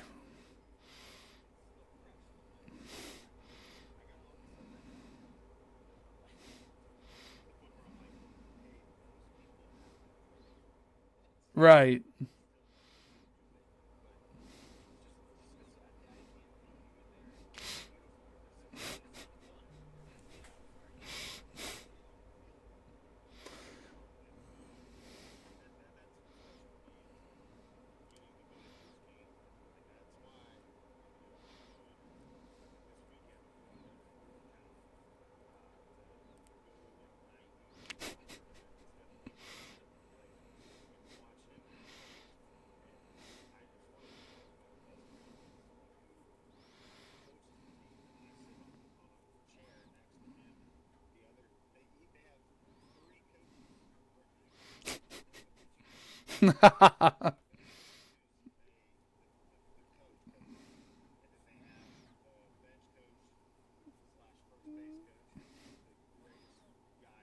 nutritionist, team services.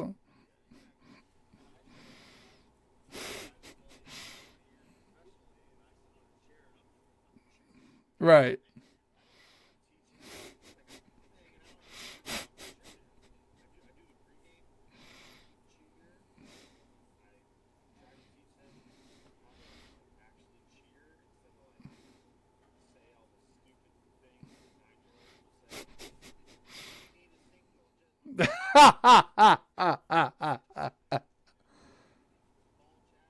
It needs to be as unintelligible as possible.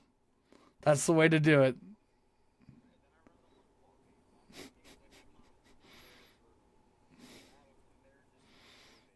Right.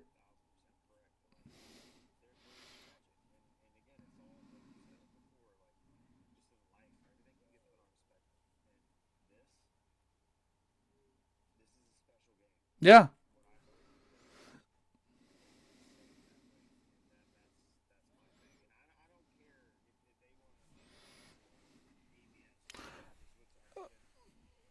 I I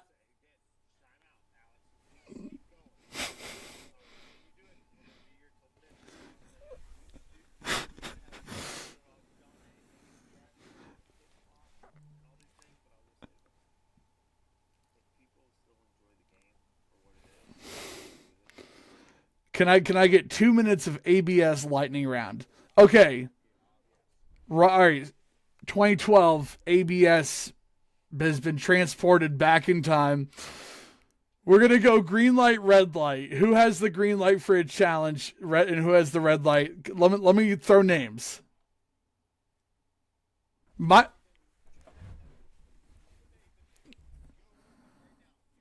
the 300th save. Yep.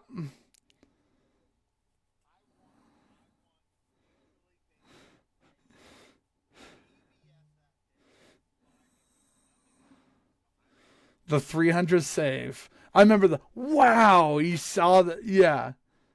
All right. Does Leonis Martin have the green light or red light? Really? He's the only guy I've ever seen in major leagues bunt with 2 strikes, foul for a strikeout.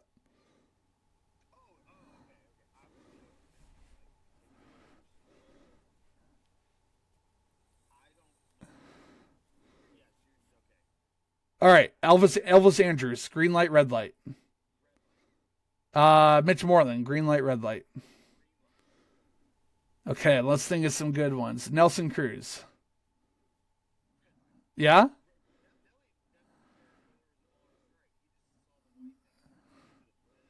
David Murphy.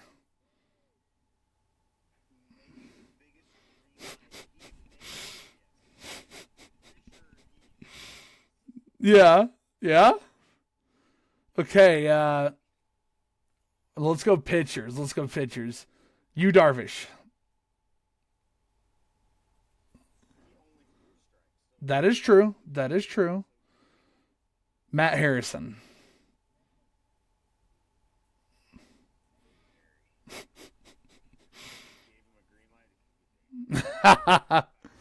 Yeah, yeah. He'd be using them. Right. Derek Holland's the easiest red ever, right? Yeah.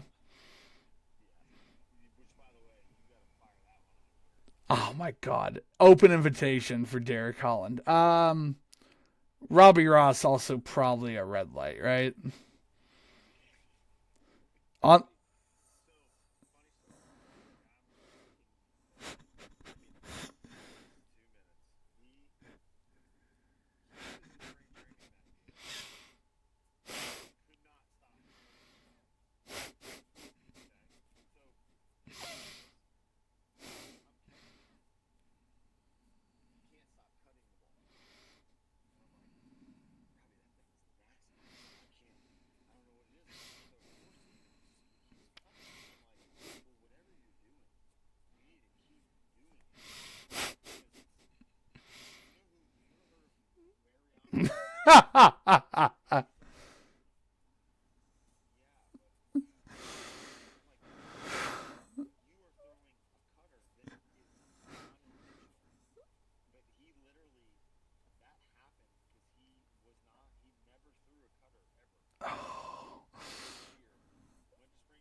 Oh my God.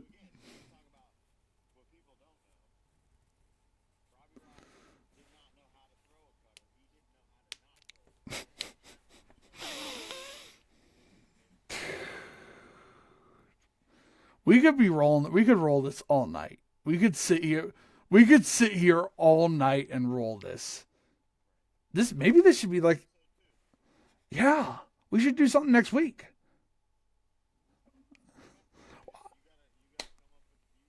Dude, I will be home. I've told you before, you were my brother's favorite player in 2012. My 11-year-old brother was so psyched for you.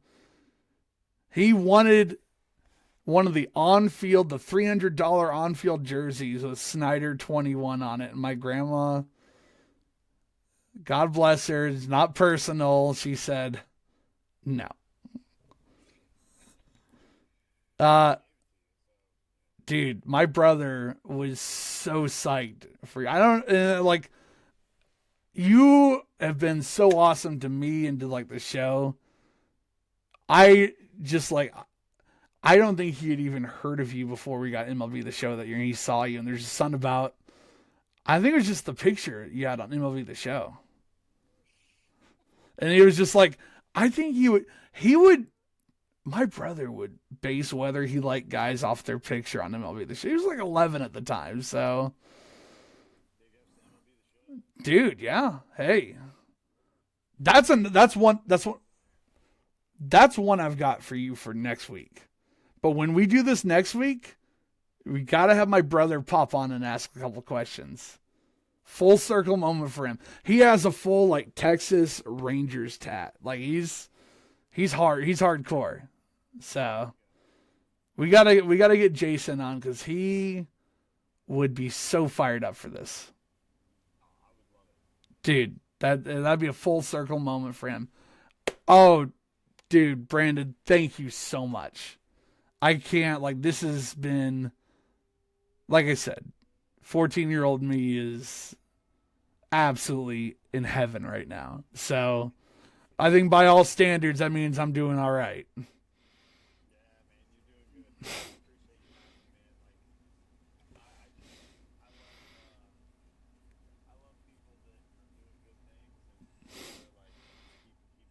Yeah.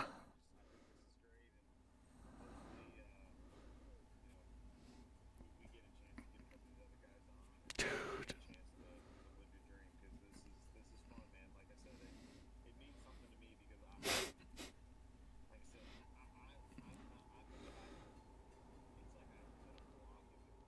Yeah. Dude.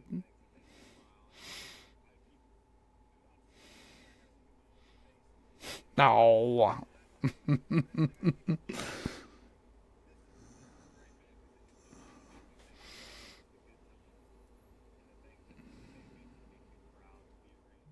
Yeah. I think if you looked at my face on this, I've been smiling almost this entire time. My face hurts right now from how hard I've been smiling. Well, oh man. So, after I hit the stop button, we're going to engineer this on the fly. After I hit the stop button, I got to have you hold on for 2 minutes while it finishes uploading. My guest last night didn't do that, and we lost everything. And last night I had the coach who I worked with on the team that went 2-45. So we were trading war stories last night. We were having fun, and that is lost to all eternity now. So I don't want to lose this. This has been too good to lose. So, all right. Oh, it's all good. Well, Brandon, thank you. And tomorrow's episode, Logan Plant from the Long Beach Sharks of the NA3HL, back to the trenches. Go from the major leagues back to the trenches of the NA3. So, Brandon, thank you. We will be back doing this next week. All right. Thanks, guys.